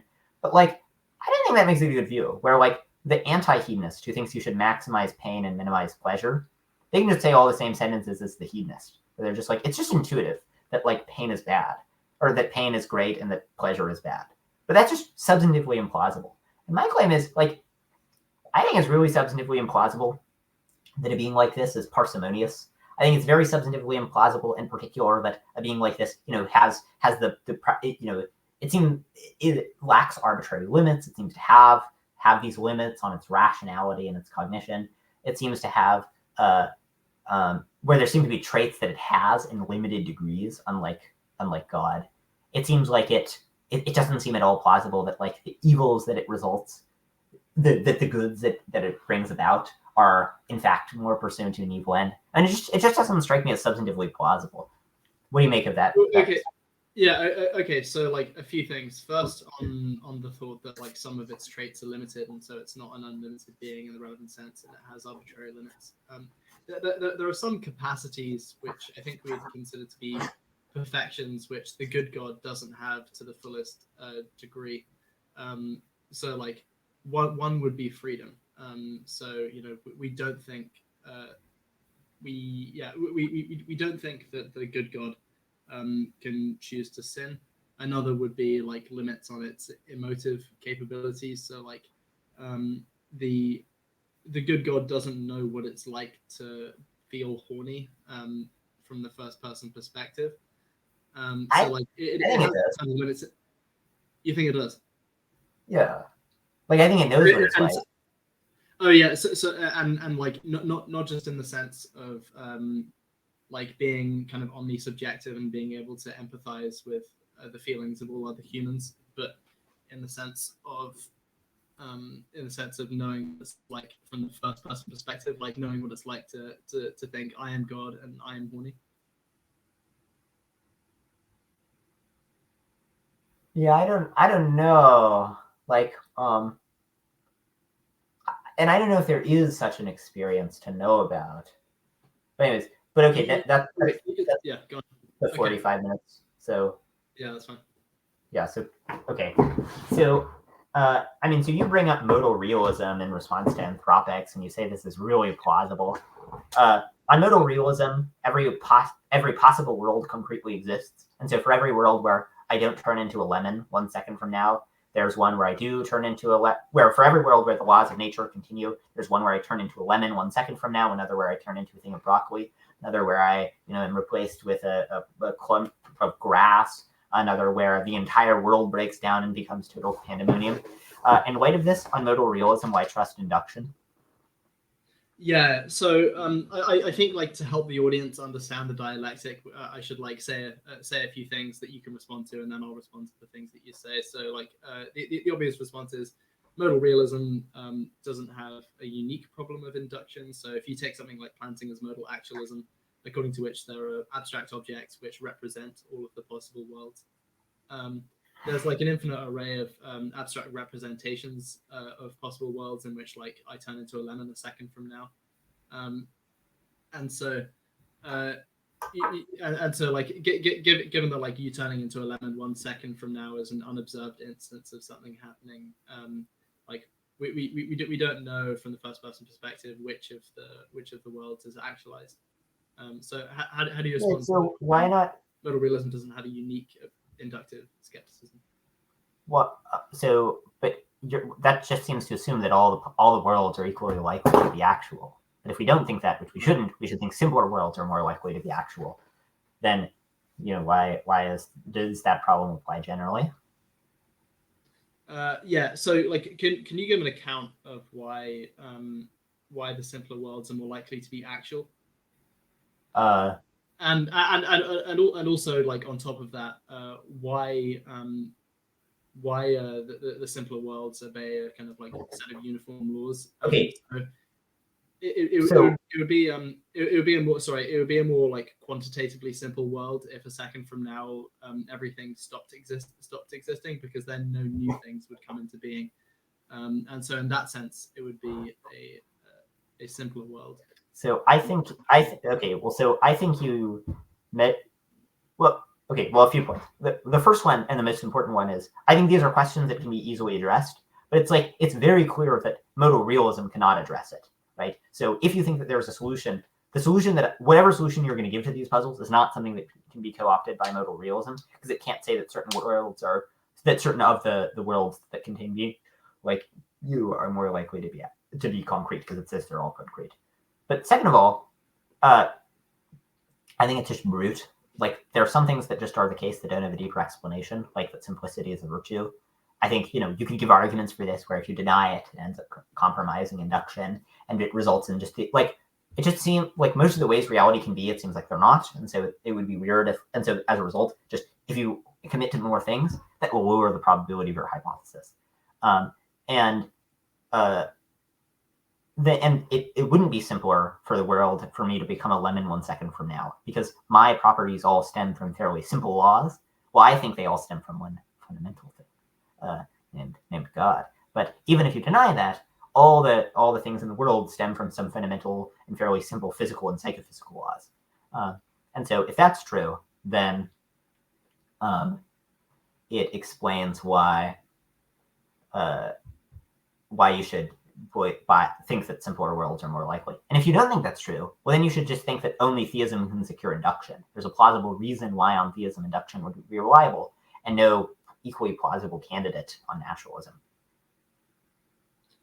Yeah. So does your argument that modal realism implies inductive skepticism require the view that a greater share of the possible worlds are like junk worlds where induction breaks down than worlds? Well, I don't think it quite. So I don't think it quite shows that. Where it's like, I don't know, if there are infinite worlds where it breaks down and infinite worlds where it doesn't. It just seems like that it compromises your ability to do probabilistic judgments about whether you're in an inductive world. It makes the probability inscrutable. But I don't think the probability is inscrutable. I think the probability that you're in a world where induction fails is low. And so, yeah, so I don't think it requires that. And I think more broadly, this shows that modal realism just totally compromises your ability to do any probabilistic reasoning in the slightest. Yeah. Yeah, that all might be true. I'm willing to park the modal realism question. Should we discuss like the other okay, yeah, the other objections to the anthropic argument? So yeah, again, an objection to the self-indication assumption. Yeah, so there's one other objection, by the way, that I didn't have time to mention, which is that the anthropic argument nicely illustrates why theism is either impossible or has no evidence for it. And I give an argument for that later, but let's focus on the arguments for SIA. So I wasn't trying to say that SIA is definitely false. I was just saying it's pretty doubtful whether it's true because it faces severely counterintuitive. Yeah, so I don't think so. Lots of people abandon SIA based on the presumptuous philosopher, but that's basically the only argument against SIA. And there are a few others that are sort of similar, but that's the big one. But one, I think there are very strong arguments for SIA, where I think SIA is just being a Bayesian about the fact that you exist. So it's you observe that you exist, and then you look at the probability of that on different hypotheses. And so then you're like, okay, if there are more people, it's more likely that I would exist, which explains why the presumptuous philosopher is correct. Because if there are more people, then it's more likely that he would be one of them. So I think this is just totally correct reasoning. And incidentally, if you ask, okay, imagine that they bet according to this, where the presumptuous philosopher, bets according to the presumptuous advice. And then we ask, okay, if presumptuous philosophers in general do that, would they win money? The answer is yes, because you get, if there are more of them, then more of them win money. And so as a result, it is the rational odds to bet on. So that seems like a good reason for it. I have way more things to say, but you can go ahead if you want to respond to those points. Oh no, keep saying more things. Oh, third, I think that you can show that all views other than SIA imply crazy things. So here's a famous case. Suppose Adam and Eve are in the garden and they're thinking about having sex, and they reason that if they don't have sex, or if they have sex, they definitely won't get pregnant, because if they do get pregnant and have a bunch of descendants, then they're weirdly early. Then it's super unlikely that they'd be one of the first two people from a reference class that's very large.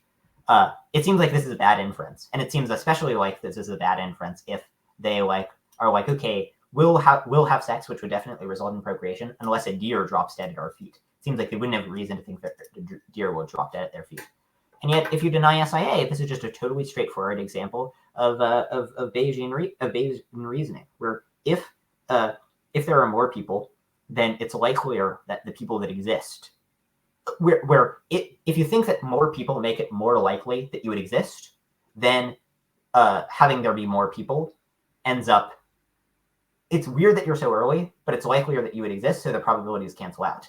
But if you don't think that more people makes it more likely that you would exist, the probabilities don't cancel out. And so then you just have a strong reason to think that the future won't contain that many people. So that's another point. And then also, the presumptuous philosopher scenario, you can show that that any view of anthropics will have to be presumptuous. So there's a scenario I've described as the presumptuous archaeologist scenario. So the alternatives to SIA, and you can show that this doesn't apply just to SSA, but it's easier to show it applies to SSA, which is the alternative. the alternatives to SIA are gonna imply the. And sorry, if you want to stop me at any time, absolutely go ahead. You can show that the alternatives to SIA will have this result. So imagine you come across some skeletal remains of past humans, and you sort of look at them, and it seems like they're like us, and you discover, boy, there are a lot of these people. There were trillions of these around. On SSA, you should think, yeah, they weren't human. Even if the scientists say they're human, they aren't human. Because if they're human, then we had a huge number of people in our reference class who are like us. And so then it's surprising that we're us rather than them. And so you just get this totally bizarre result. And, the SSA implies you can move boulders with your mind and stuff. It applies a whole bunch of crazy shit that Joe Carlsman has written about in a 4-part series called SIA greater than SSA. And then the last point is, if you're not sure which theory of anthropics is correct, then this should update you in favor of SIA. Because if theism plus SIA are correct, then it's very likely that you would exist, because all possible people would exist. If theism plus SSA is correct, it's not so clear what the odds are that you would exist. Let's just ignore that for now. If atheism plus either SIA or SSA is true, then it's very unlikely that you would exist. It's very unlikely that you would exist on atheism plus SIA, because very few people would exist, at least certainly not the best two that you need to create all the possible people. And if theism plus if atheism plus SSA is true, well, it's very unlikely that the world would be just big enough to contain a few people in our reference class, a few people like us, but not too many. Where SSA says you should reason as if you're randomly selected from the people who are enough like you. But if there are a lot of people who are like you, it's weird that you find yourself on Earth rather than one of the other people. And so as a result, SSA gives you a reason to think the universe is pretty small. And so, but on atheism, it's unlikely that you get this really thin Goldilocks zone where it's just enough people for, where there is one civilization, but there aren't a bunch that are like you. And so you do. And so on theism plus SSA, it's ridiculously improbable. Yeah, so I agree with you that there are devastating counterexamples to SSA. And so, I'm willing to park the anthropics discussion for now. I think my general hope is that there will be some theory X which avoids presumptuousness and avoids the Adam and Eve type scenarios. The Adam and Eve type scenarios. Yeah. The Adam and Eve type scenarios, you can show they apply for the reasons I described to any view other than SIA. Because if you don't adopt SIA, then you don't think that a world with more people is likelier to contain you. And so then it'll always be weird that you're so far away. Yeah. And I showed this in an article called Alternatives to SIA Are Presumptuous that people can find on my blog if they want. Which they should check out. It's a great blog. They should check that out. So Matthew knows in the background that I already accept SIA. And so I don't know. I guess my only point. I actually didn't know that. I thought you were sort of undecided about anthropics. Oh no. I think SIA is true. We got him. Yeah. Okay. So yeah. So my only point is that there's some reasonable doubt over whether SIA is true. It's kind of unclear. There's lots of reasonable disagreement, and there's at least one seriously counterintuitive implication of SIA. And so we probably shouldn't be super confident that SIA is true. But I think it probably is true. I think there are knockdown arguments for it. I think we should be super confident. But okay, let's discuss other things. I think we should be 10% less confident than you are. But then we're just haggling over details. Can I raise one more problem for the theistic explanation of why there are best two people? Yeah. Yeah. So I think for theism to predict that there are best two people, you have to hold to a kind of theism called maximizing theism, on which God would create the best of all possible worlds. Now, it's widely agreed that there is no uniquely best possible world, because for any world you could always add one more unit of value. And so I want to illustrate that, if you think that God abides by the norms of rationality, then given this fact, theism will be impossible. I want to imagine that Eve is in the Garden of Eden, and Satan offers her an apple, and he says, "This apple has been cut into countably infinitely many slices, and as long as you eat one slice, you'll get one util and you won't be kicked out of the Garden of Eden. But if you eventually eat all of the slices, you will be kicked out of the Garden of Eden. And so, like, let's say that, like, for any slice, eating one more slice is a choice that strictly dominates the choice to eat one less slice. So Eve will have reason to keep eating more slices as time goes on, but it'll be irrational for Eve to kind of like eat the whole apple, if that's even possible to do.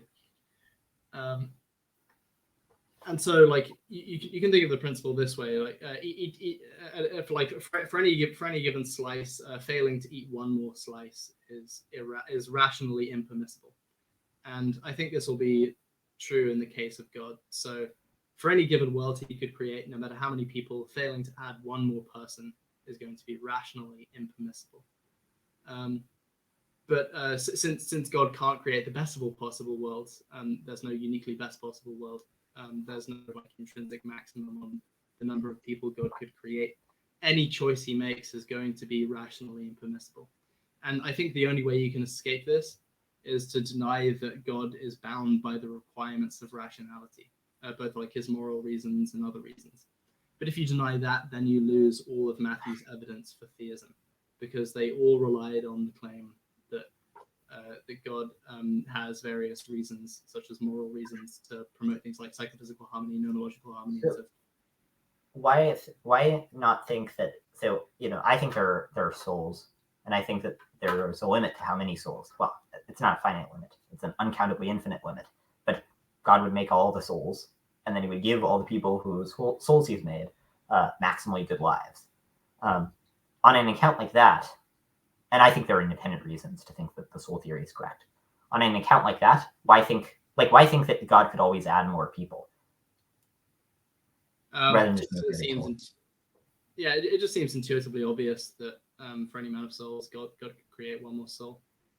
Really? Who would he make? Who would he make? So he's made a world with with Beth 2 people. Who would he make? Like, tell me a name. Like Gareth. No, Gareth already exists somewhere. No. Sorry, this is new Gareth. That's what. The guy you're thinking of already exists somewhere.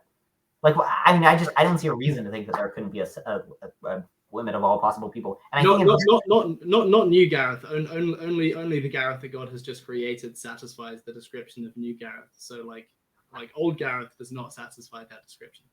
I don't think there is such an entity then. But why? It just seems obvious that there could be such an entity. Yeah, I think two things about this argument. The first one is that to me it seems very plausible that there could just God could create all the people. But if you're not sure about this, even if you're pretty sure it's not the case, well, updating on the fact that you exist, which is way more plausible if God creates all the people, then that gives you really strong reason to think that God created all the possible people. Yeah, so like in response to that theory, I think we should like gun for some other theory that doesn't face the problem that you face, but like it doesn't face the problem that theism faces, but predicts that there are better two people. So maybe that's modal realism, or maybe that's some other stalking horse view. Well, no, but I mean, what you said is that you could never create all the possible people because you could always add more. But then that means that whichever view is true, it would always be 0% of the possible people are made. So you can never make them, and so the odds you exist is going to be 0. But like I think on like Lewis's analysis of possibility, like what we mean by a possible person is going to be different than what we mean by a possible person. In the case where so could a modal realist world make all the possible persons? Not sure, maybe. But if it could, couldn't God as well, where he starts by creating the modal realist world, and then he teleports all the people to some other world where they're best off. So like I think the modal realist couldn't create every possible person, but like I don't think that matters for modal realism. So like it doesn't generate any paradox. The reason being that modal realism doesn't make it the case that every possible person exists, because that's abiding by the requirements of rationality. It's just okay. So you agree that modal realism does not predict the existence of every possible person. Okay, well then, and what of the possible people, what percentage then does it predict their existence? 0%, right? So okay, so then the odds on modal realism plus your metaphysical assumptions that you'd exist would be 0.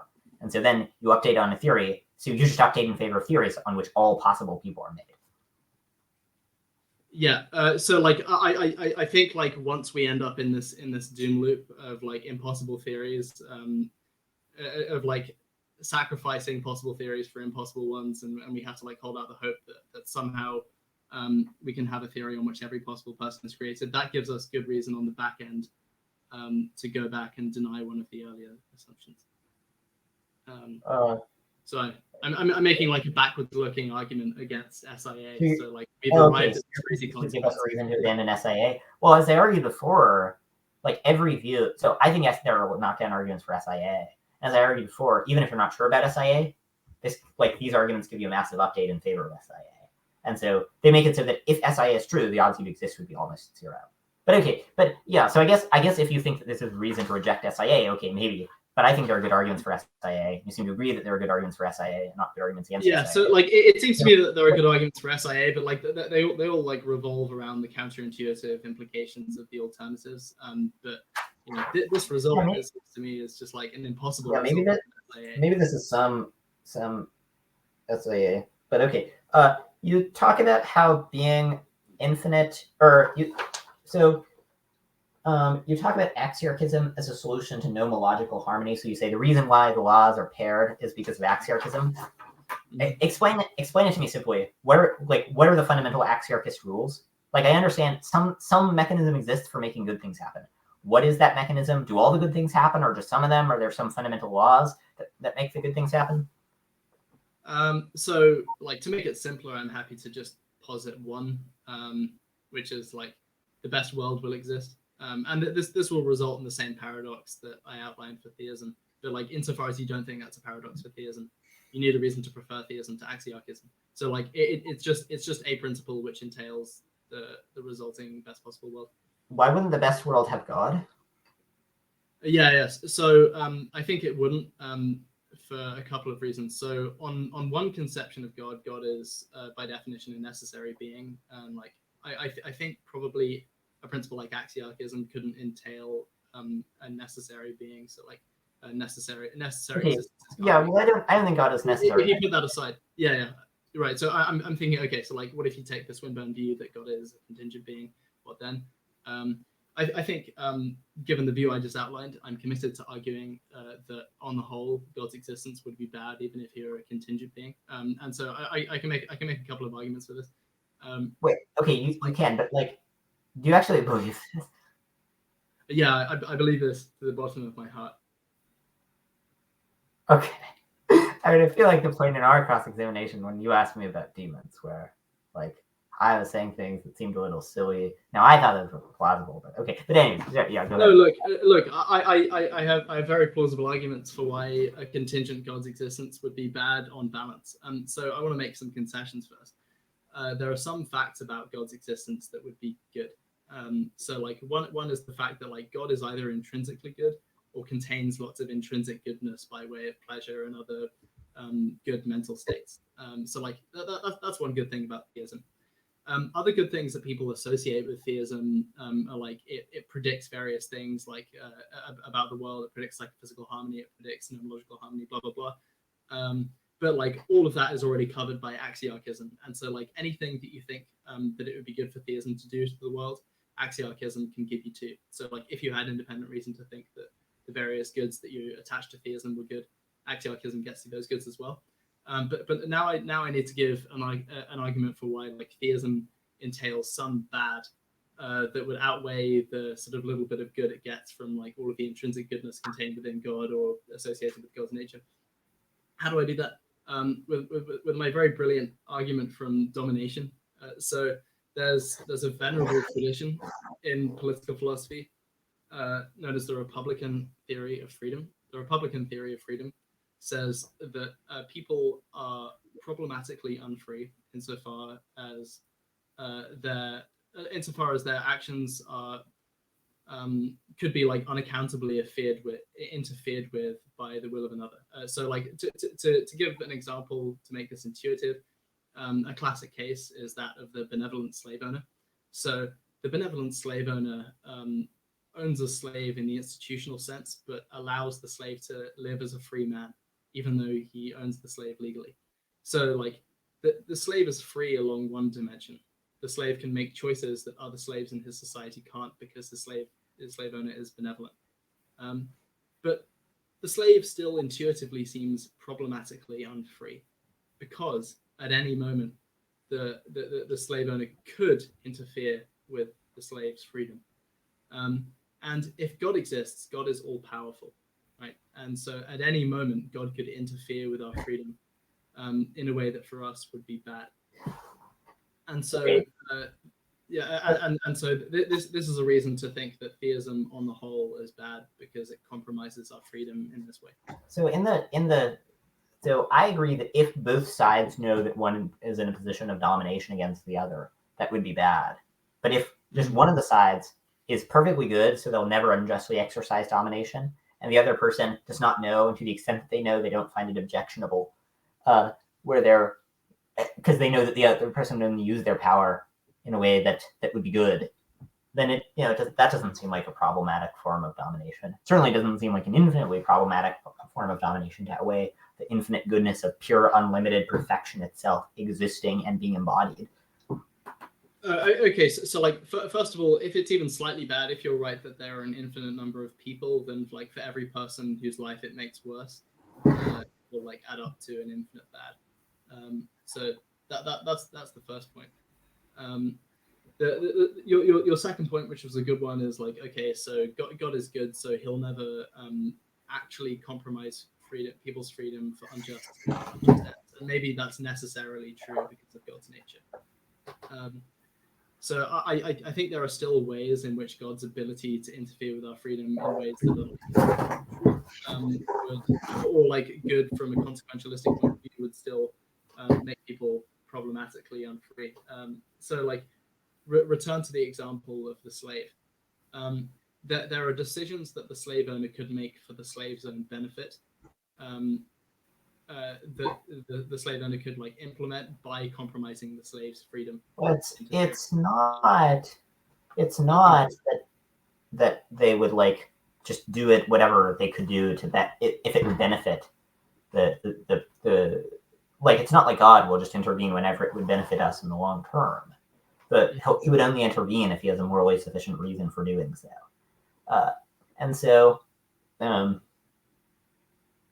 so the claim is that in this case, if the slave didn't find this objectionable, and the slave owner was morally perfect, and he knew that he would never exercise it except in a way that was sort of dramatically better for him in the long term, where like if he was about to do something where like it would result in his eternal torment or something, then the slave owner would use his authority to like prevent him from doing that, but only in that case. Like I don't think that a case of a limited contingent being compared to a being of infinite perfection who would only use it for the good. Like when you think of the case like that, then I don't have the intuition that that's morally objectionable. But I don't know. I think we should get to other points because I do have a lot more to say. Yeah. I will say. Do you know how much time we have? We have about 17 minutes, 18 minutes more. Okay. Yeah. Cool. So I will say, I think that argument, I think viewers should reflect on it, because I think that's a terrible argument, and it's not at all convincing. But yeah, I mean, so I have more to say on it, but like, should we talk about the rest of nomological harmony? Because we only talked about this one aspect of it. Yeah, we could. So you say all compossible laws exist. What is a compossible law? So like a law that's compossible. So it's like the set, like a set of compossible laws, like a set of all compossible laws. So it's a set that contains a bunch of laws, but no laws that contradict other laws. Okay, so it's the set of all non-contradictory laws. Yeah. So like it's a set of laws which don't contradict one another.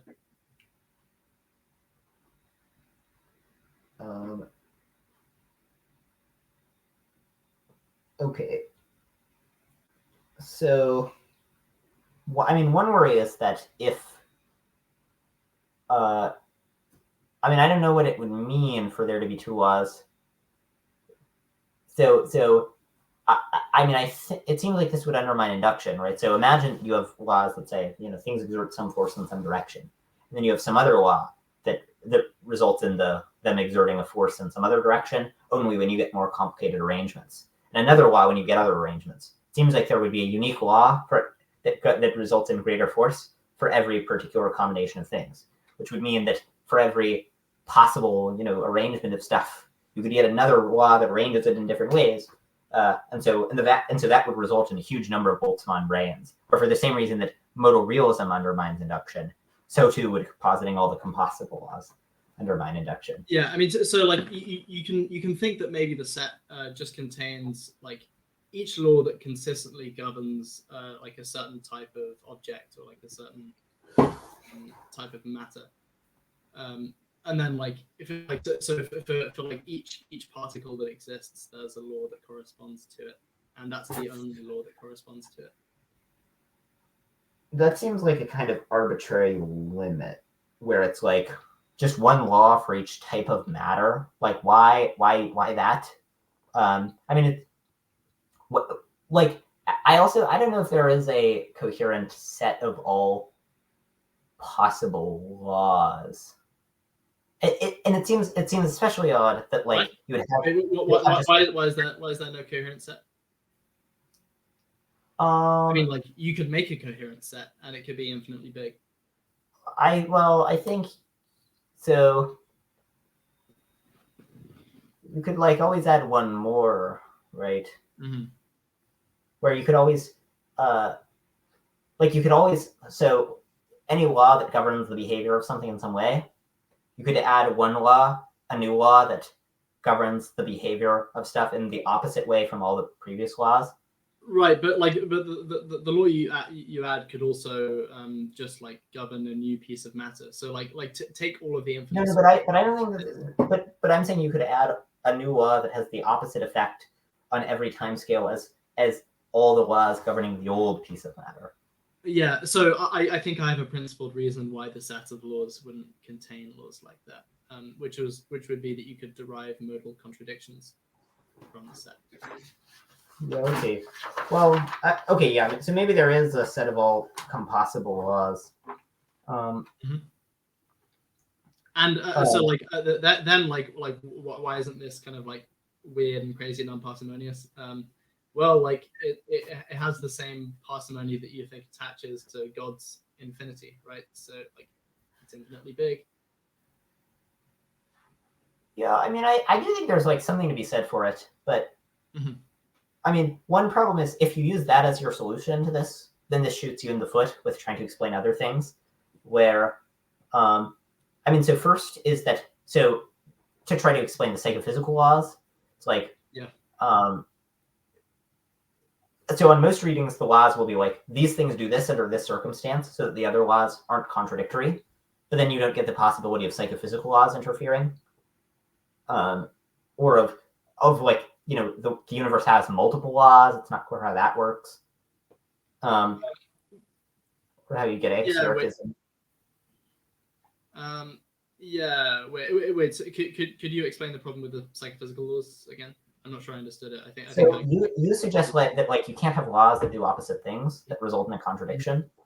And so my thought is like it seems like the fundamental laws would be like particles do this under this circumstance, but then the psychophysical laws would have them do other things, where they would deviate from the normal laws unless you're like an epiphenomenalist. If you think that that consciousness does stuff, then it would deviate from the initial configuration of the laws.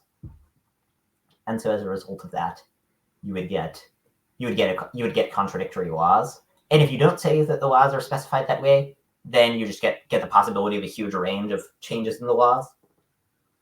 Yeah. Okay. So like, suppose for illustration that we believe in the evil god.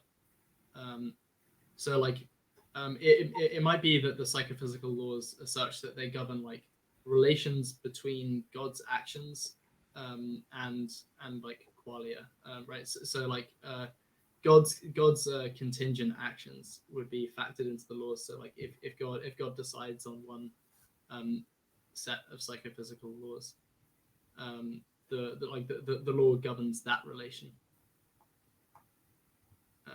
And then like you don't get the problem where there's only one possible set of psychophysical law per like physical state, per set of psychophysical laws per physical state.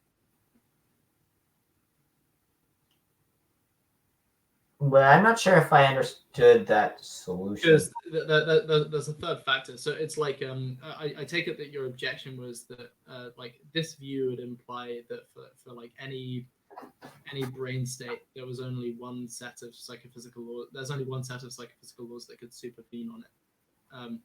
And I think I agree that if like the brain is the only factor that the law takes into account, then that would be true. But if there's some third factor that the law takes into account, like the actions of an evil god or like the evil god's desires or something, in combination with the given brain state, then there could be so like God desires that Jeff experience this kind of psychophysical disharmony. The pairing of God's desire with the brain state is like what the law supervenes on.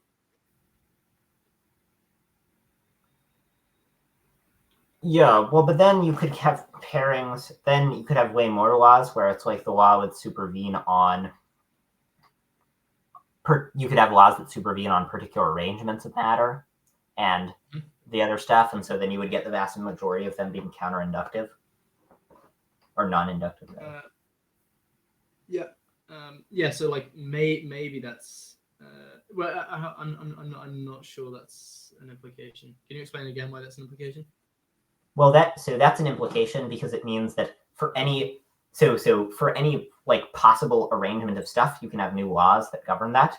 But then the laws where things are predictable and orderly are dramatically outweighed by the laws where things are unpredictable, where you get new stuff and you get a totally new law that does a new thing. Yeah, but like suppose again we believe in evil God, and if we thought that they were an evil God, that would be sufficient for me to carry the debate, right? Because you're committed to saying that God is good. Wait, sorry, are you just to be clear? Are you saying that your solution to nomological harmony assumes an evil God, or are you saying that the evil God is illustrative? Like I think there are some like other theories. Adjacent. Okay, yeah. So, but do you agree that just like on typical pairing, you get this problem? Yeah. I think so, right? But I'm thinking, yeah. So like the evil God solve the problem of induction. Wait, sorry, you're lagging. Like your audio just got very tinny. Oh, okay. Yeah, so I'm thinking that the evil God would allow for inductive reasoning in the same way that the good God would, because you can derive similar predictions. Okay, well, yeah. So, okay, that I think the evil God is a kind of different argument. But you suggest that you say that theism is not good in terms of higher probability because it rules out so many things. So here are two hypotheses. The first one is that the entire universe obeys orderly predictable laws. The second one is that there's some small patch of the universe where the laws deviate. Do you agree that the first one is better than the second one?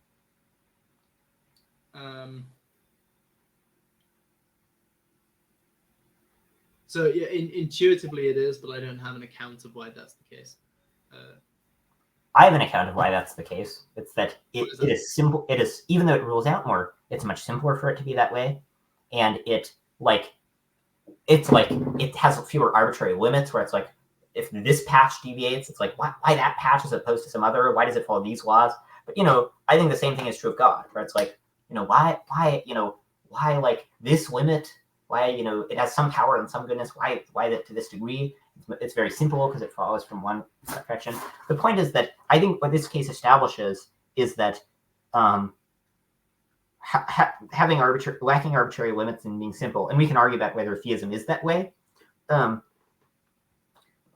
is enough to sort of establish that God is that's enough to make a theory worth being ruling out a bunch of things. But it's like the theory that there are predictable laws rules out a huge number of possible deviations from the laws. Yeah, that's a much better theory. Do you have any any comment on that? I was just sort Yeah, of. I mean, so you're addressing what was definitely my like most tenuous objection to the claim that theism is a simple hypothesis, because it applied generally to like all hypotheses on which like there are no arbitrary limits, and it seems like it gets the wrong result in those cases. So like what I really wanted in asking for that was some kind of an account of why it's the case that the theories on which like God is infinite or space time is like continuous in the relevant way. Yeah. Okay, so you suggest that we Is should. that a theory? Yeah. Yeah. So elsewhere, you suggest that we shouldn't think theism is a super high prior because, or like even a reasonably high prior, because theism does not explain. Because they're all. It's true that there are all these proofs of theism, but there are all these disproofs, and so together those just cancel out. So Right. what do you make of the following thought, where it's like, if you have lots of proofs of something and lots of disproofs of it, they just make it so that like it's totally unclear the net effect, and so they make it so that you should have reasonable credence in it rather than canceling out. Where it's like if there are just a bunch of arguments on both sides, they don't. It's very unlikely that they would precisely cancel out. So it's like there's some probability one side is way stronger, and there's some probability the other side is way stronger, and so it's unlikely that they would just precisely offset. And so as a result, that's enough to make it so like maybe the theory is really implausible, maybe the theory is very plausible, but given that you should be very uncertain, you should think that it has a reasonable prior. Yeah. So like I think the credence that you give to the maybes also cancel out. I don't. Why do you think that? Like, okay. Because we don't So- have any reason to think that one maybe is bigger than the other.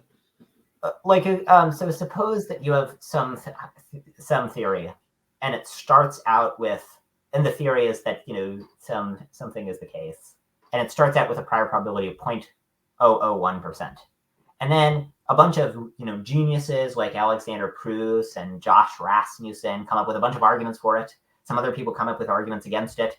The arguments, it's like not clear exactly which one's stronger. I think the theistic arguments are much stronger. The theistic proofs of God. But that's a separate issue. But it's not clear which one is stronger. Should you still be at 0.001%? Yeah, so I'm inclined to think no, right? So like if I'm thinking of like all the worldviews, I'm actually not sure what to make of this case. So like if we think like okay, initially like theism occupies just like a tiny smidgen of the possibility space, and then like sorry.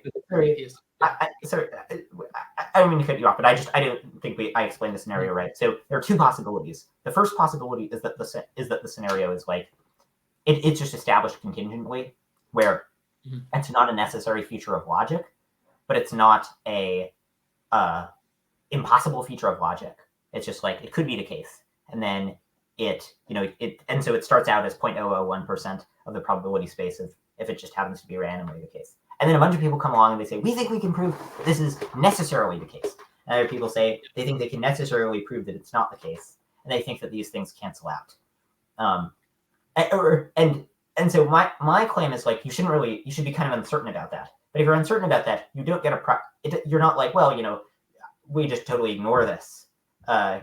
It's like you get your credence in it just being a necessary truth of logic that thing is the case is like reasonably high, but not super high. And then if that's true, then I think that means theism has a reasonably high prior, and then it explains all the evidence super well.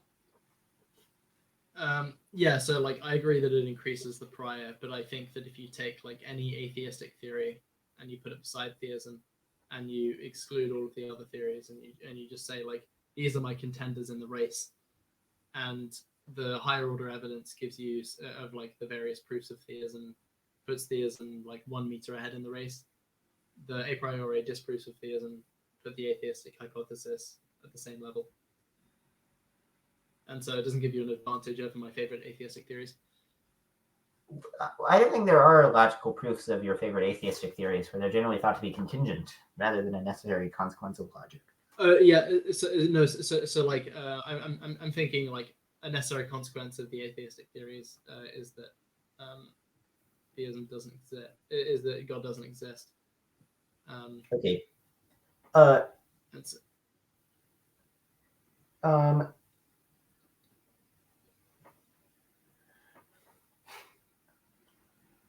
you suggest that for nomological harmony, for sake of physical harmony, you suggest there's a revenge problem. So do you agree that if theism is simple, and as a result of theism, it's some fundamental. So you make this objection to theism that, like, it is perfection assumes its various parts rather than explaining them. Do you agree that if that objection fails, then so does this one, the revenge problem? Yeah.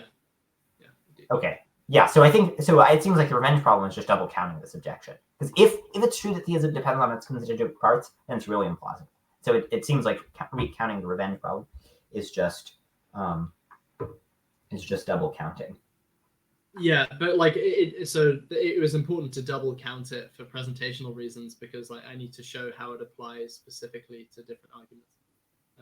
So like I'm not actually counting it twice. I'm just illustrating twice how it's relevant. Yeah. So yeah, okay, yeah, that's fine. And then we have like 20 seconds left in the cross-examination period, so they. Yeah. Do you want to just maybe confess with your lips that there is no God, or do we not have time? No. Maybe we're out of time. Okay. Yeah. Okay. Yeah. So should I give my closing first, or yeah? Yeah. Sure. You go. Okay.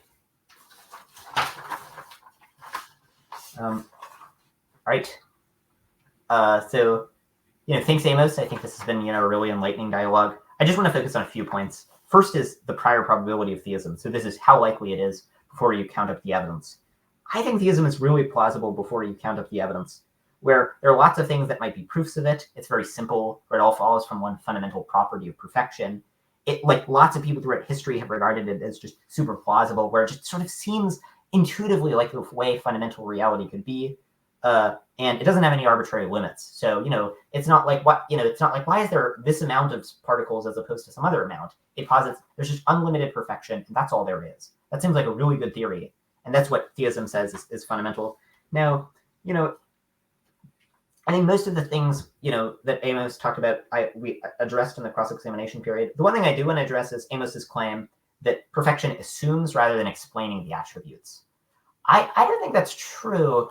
I think where, like, you can have parts be understood in terms of a whole, where the reason that the parts are present is because of the whole, where the reason that God has all these properties is because he's perfect. The reason he's omnipotent is because he's perfect.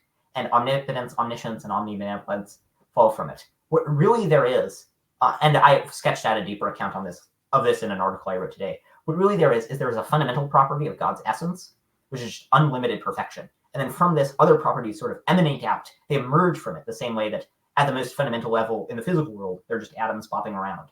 And then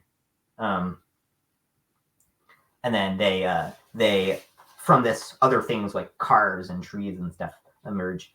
Now,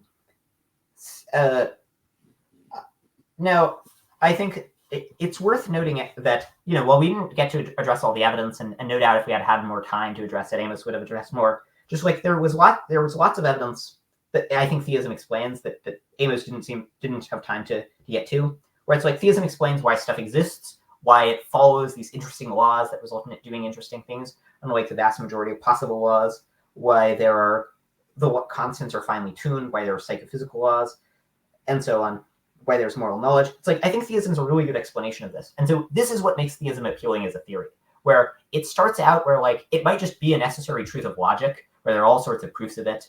And then it's really simple. So it's like, maybe it's provable, in which case it's definitely true. Maybe it's not provable, in which case it's still likely true, just on account of being really simple. And then it explains just like a whole variety of disparate facts. And what does have a big mystery, which I'll talk about later, of evil, I think that's enough to make it a good theory. Now, I don't want to, in terms of there's, let me just talk about two more arguments, which we talked about a little bit in the cross-examination period. The first one was the anthropic argument that I brought up. Now, the anthropic argument, I think that this is basically a proof of theism. where if you accept the self-indication assumption, which Amos does, and you seem to agree that about a lot of powerful arguments for it, then what you should do is you should just look at, okay, what are the odds that I would exist on both hypotheses, and see if it's more likely on theism than on atheism. Now, on theism, it's plausible that God would create every possible person. And so if God would create every possible person, then God would create you in particular, and so the odds of you existing would be quite high. If atheism is true, then the odds that you in particular would exist are quite low. And so as a result of that, atheism,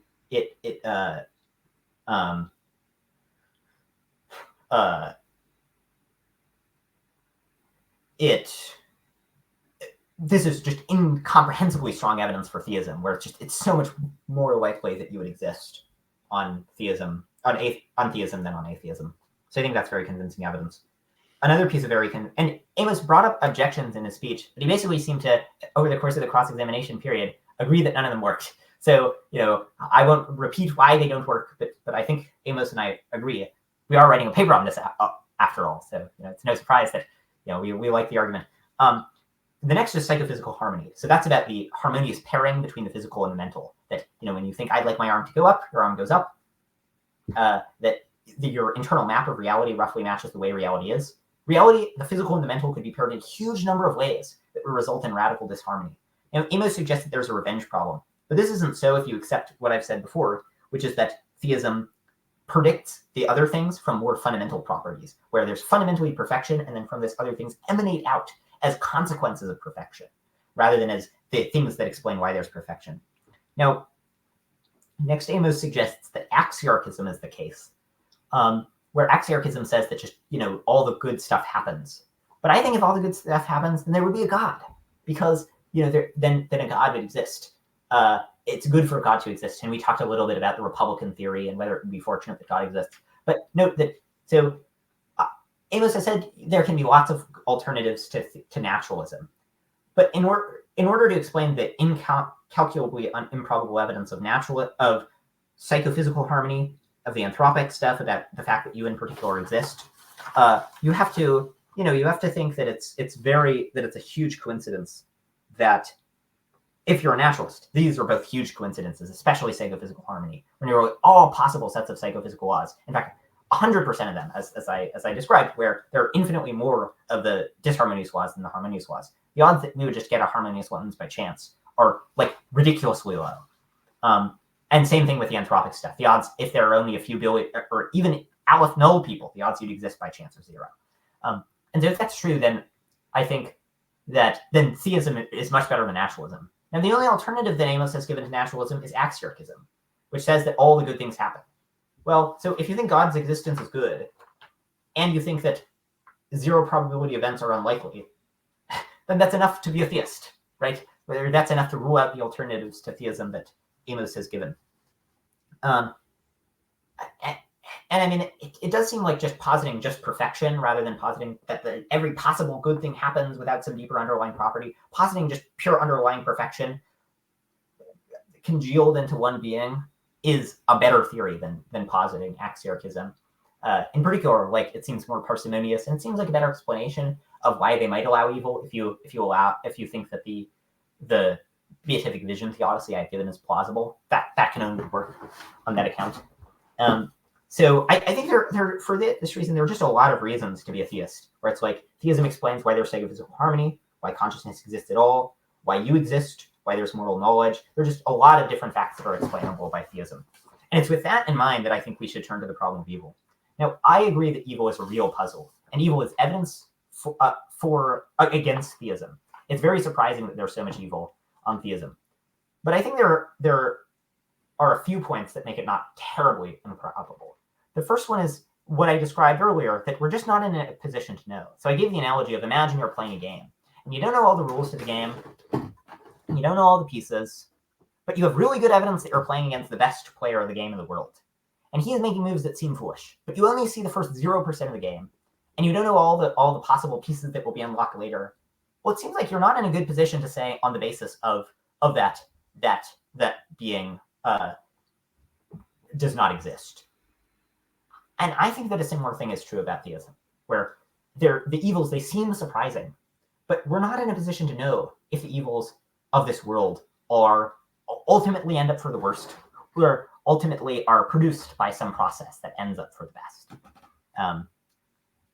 And so I think that brought the Odyssey about how we're not in a position to guess whether there are reasons that we don't know about.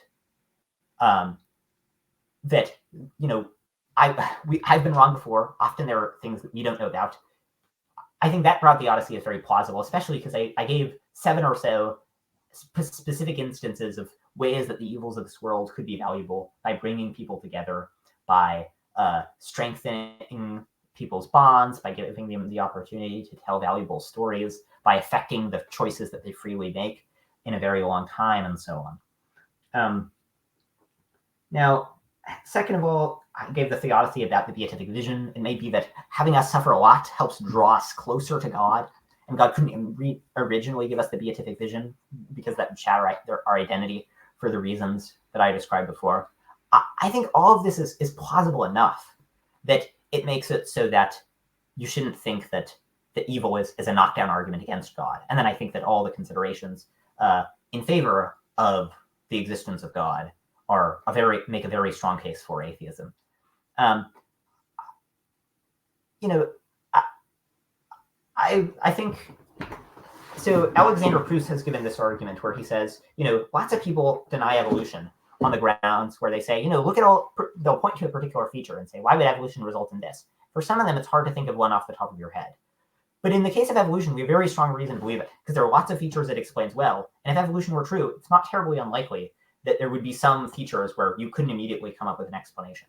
I think the same thing is true of evil, where there are lots of fundamental questions that go unanswered unless theism is true, and the evils that seem disconfirmatory are not hard to explain on theism, given that you wouldn't expect us to. So I think for those reasons, while there are some arguments on both sides, I think theism is by far the more reasonable worldview. Yeah. Matthew, thank you. This is very fun. I probably won't go on for too long because it's 4:30 where I am in the UK and I'm about to die of tiredness. But I'll make a few closing points. First on the point of simplicity, well, I agree that infinite properties seem intuitively more simple than like than some arbitrary finite property. I don't think we've heard a convincing account of why this is the case. And in the absence of a convincing account, we shouldn't feel fully sold on this intuition, especially given that intuitions about the infinite are so often misleading. Second, I don't think we heard a convincing response to the complaint that God's goodness would have to be explained by facts about his attributes and not the other way around. So Matthew appealed to the possibility that there could be wholes that are prior to their parts. So like facts about the wholes could explain the parts themselves. One reason I'm skeptical about this is because I think in mereology generally there are just no actual examples of this being the case ever. And so I'm inclined to think that this phenomenon just doesn't exist. Another worry is, okay, so like suppose you agree with the counterfactual that if God were not omnipotent, he wouldn't be perfect. But you claim there's some deeper fact within God, like a kind of perfection principle or essence, which makes it the case that he's powerful. Then I think you've got two orders of perfection on your hands. So one is the perfection that's explained in terms of God's attributes, and the other is the perfect essence. And then I think you have two facts to explain and not one. And so theism becomes a less simple hypothesis because it has two principles of perfection that need explaining, not just one. Matthew appealed towards the end of our discussion to the higher order evidence in favor of giving theism a high prior. As I said, I think that if we first look at the claim that there are many purported proofs of theism or evidence that theism has a high prior, This is true in a trivial sense, but I think that the seemingly equal number of proofs of atheism cancel out, given that we don't know which sets of proofs are right, at least before we engage them. We should assign them equal probabilities of establishing their conclusion, and therefore theism doesn't get ahead in the race against atheism. And then finally, there's the claim that theism just kind of seems like a natural way the world could be. I think this seeming is more the expression of prejudice than of an intuition that latches on to something theoretically virtuous in theism. So I think oftentimes things seem like natural ways the world could be because many other people believe that it's the case and not the other way around. We're enculturated into certain beliefs such as theism, and that's what explains its seeming naturalness. So moving on to some of the evidence for theism, Matthew's right that we didn't have time to discuss all of the lines of evidence for theism, and I had things to say, more things to say about psychophysical harmony and moral knowledge, and some of the arguments, say, from the existence of matter or fine-tuning.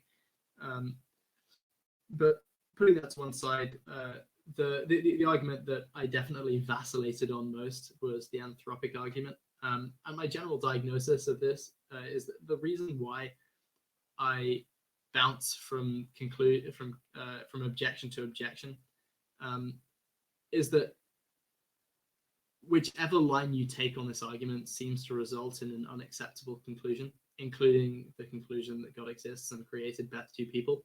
And so I think what we've discovered is effectively a paradox, all of the solutions to which appear to be unacceptable.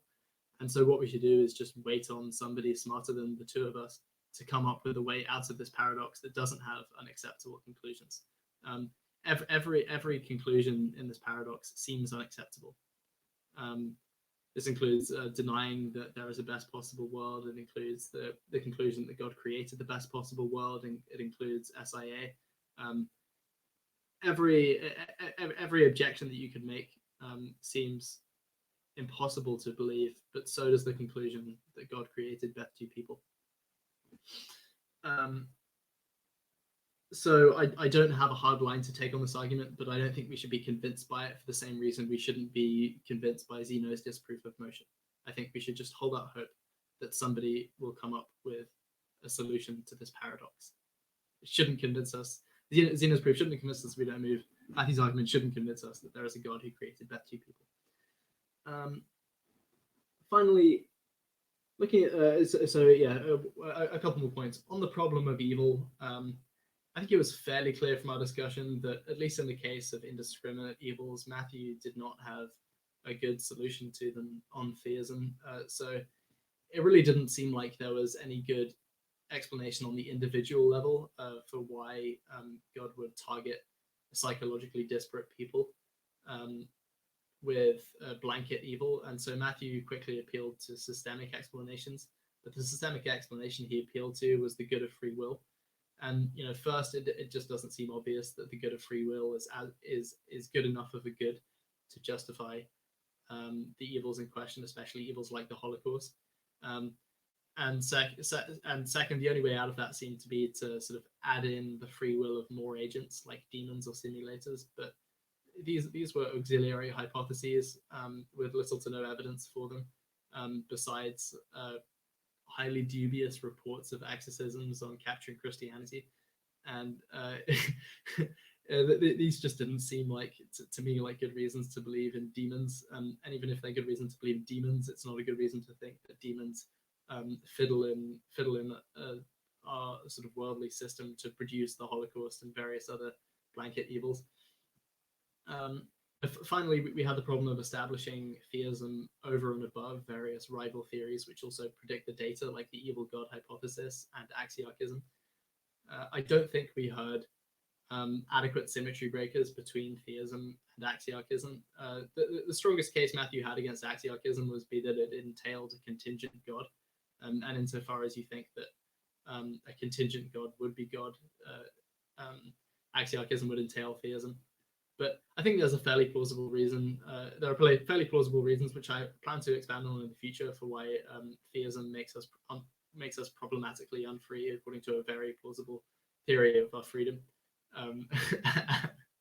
And I'm sorry, I'm taking this very seriously. And so if you accept this theory, as all good leftists should, then I think you should be an anti-theist. And if you're an anti-theist, you should think that axiarchism doesn't entail theism. I think I'll leave it there with the conclusion that God probably doesn't exist. So have fun with your lives. Yeah, thanks, Amos. And the good news is, if God doesn't exist, maybe like axiarchism's true, and so like everything's awesome. Yeah. Okay. Yeah. Thanks for watching, everyone who will watch this in the future. Thanks for doing this, Amos. I thought this was a lot of fun, and I do think we covered a lot of ground and raised new interesting issues. Yeah. So I think this was worthwhile. So let's do this 10 more times. Okay. Yeah. Okay. All right. I guess I'll end it now. You should check out my blog and Amos's blog. And Amos has a YouTube channel also, which you should check out. Those will be in the comments. Nice. But most importantly, check out my blog. Checking out Amos's blog, that's sort of like a secondary and less important consideration. Yeah. Okay. Bye. Oh, fuck. I'm so tired.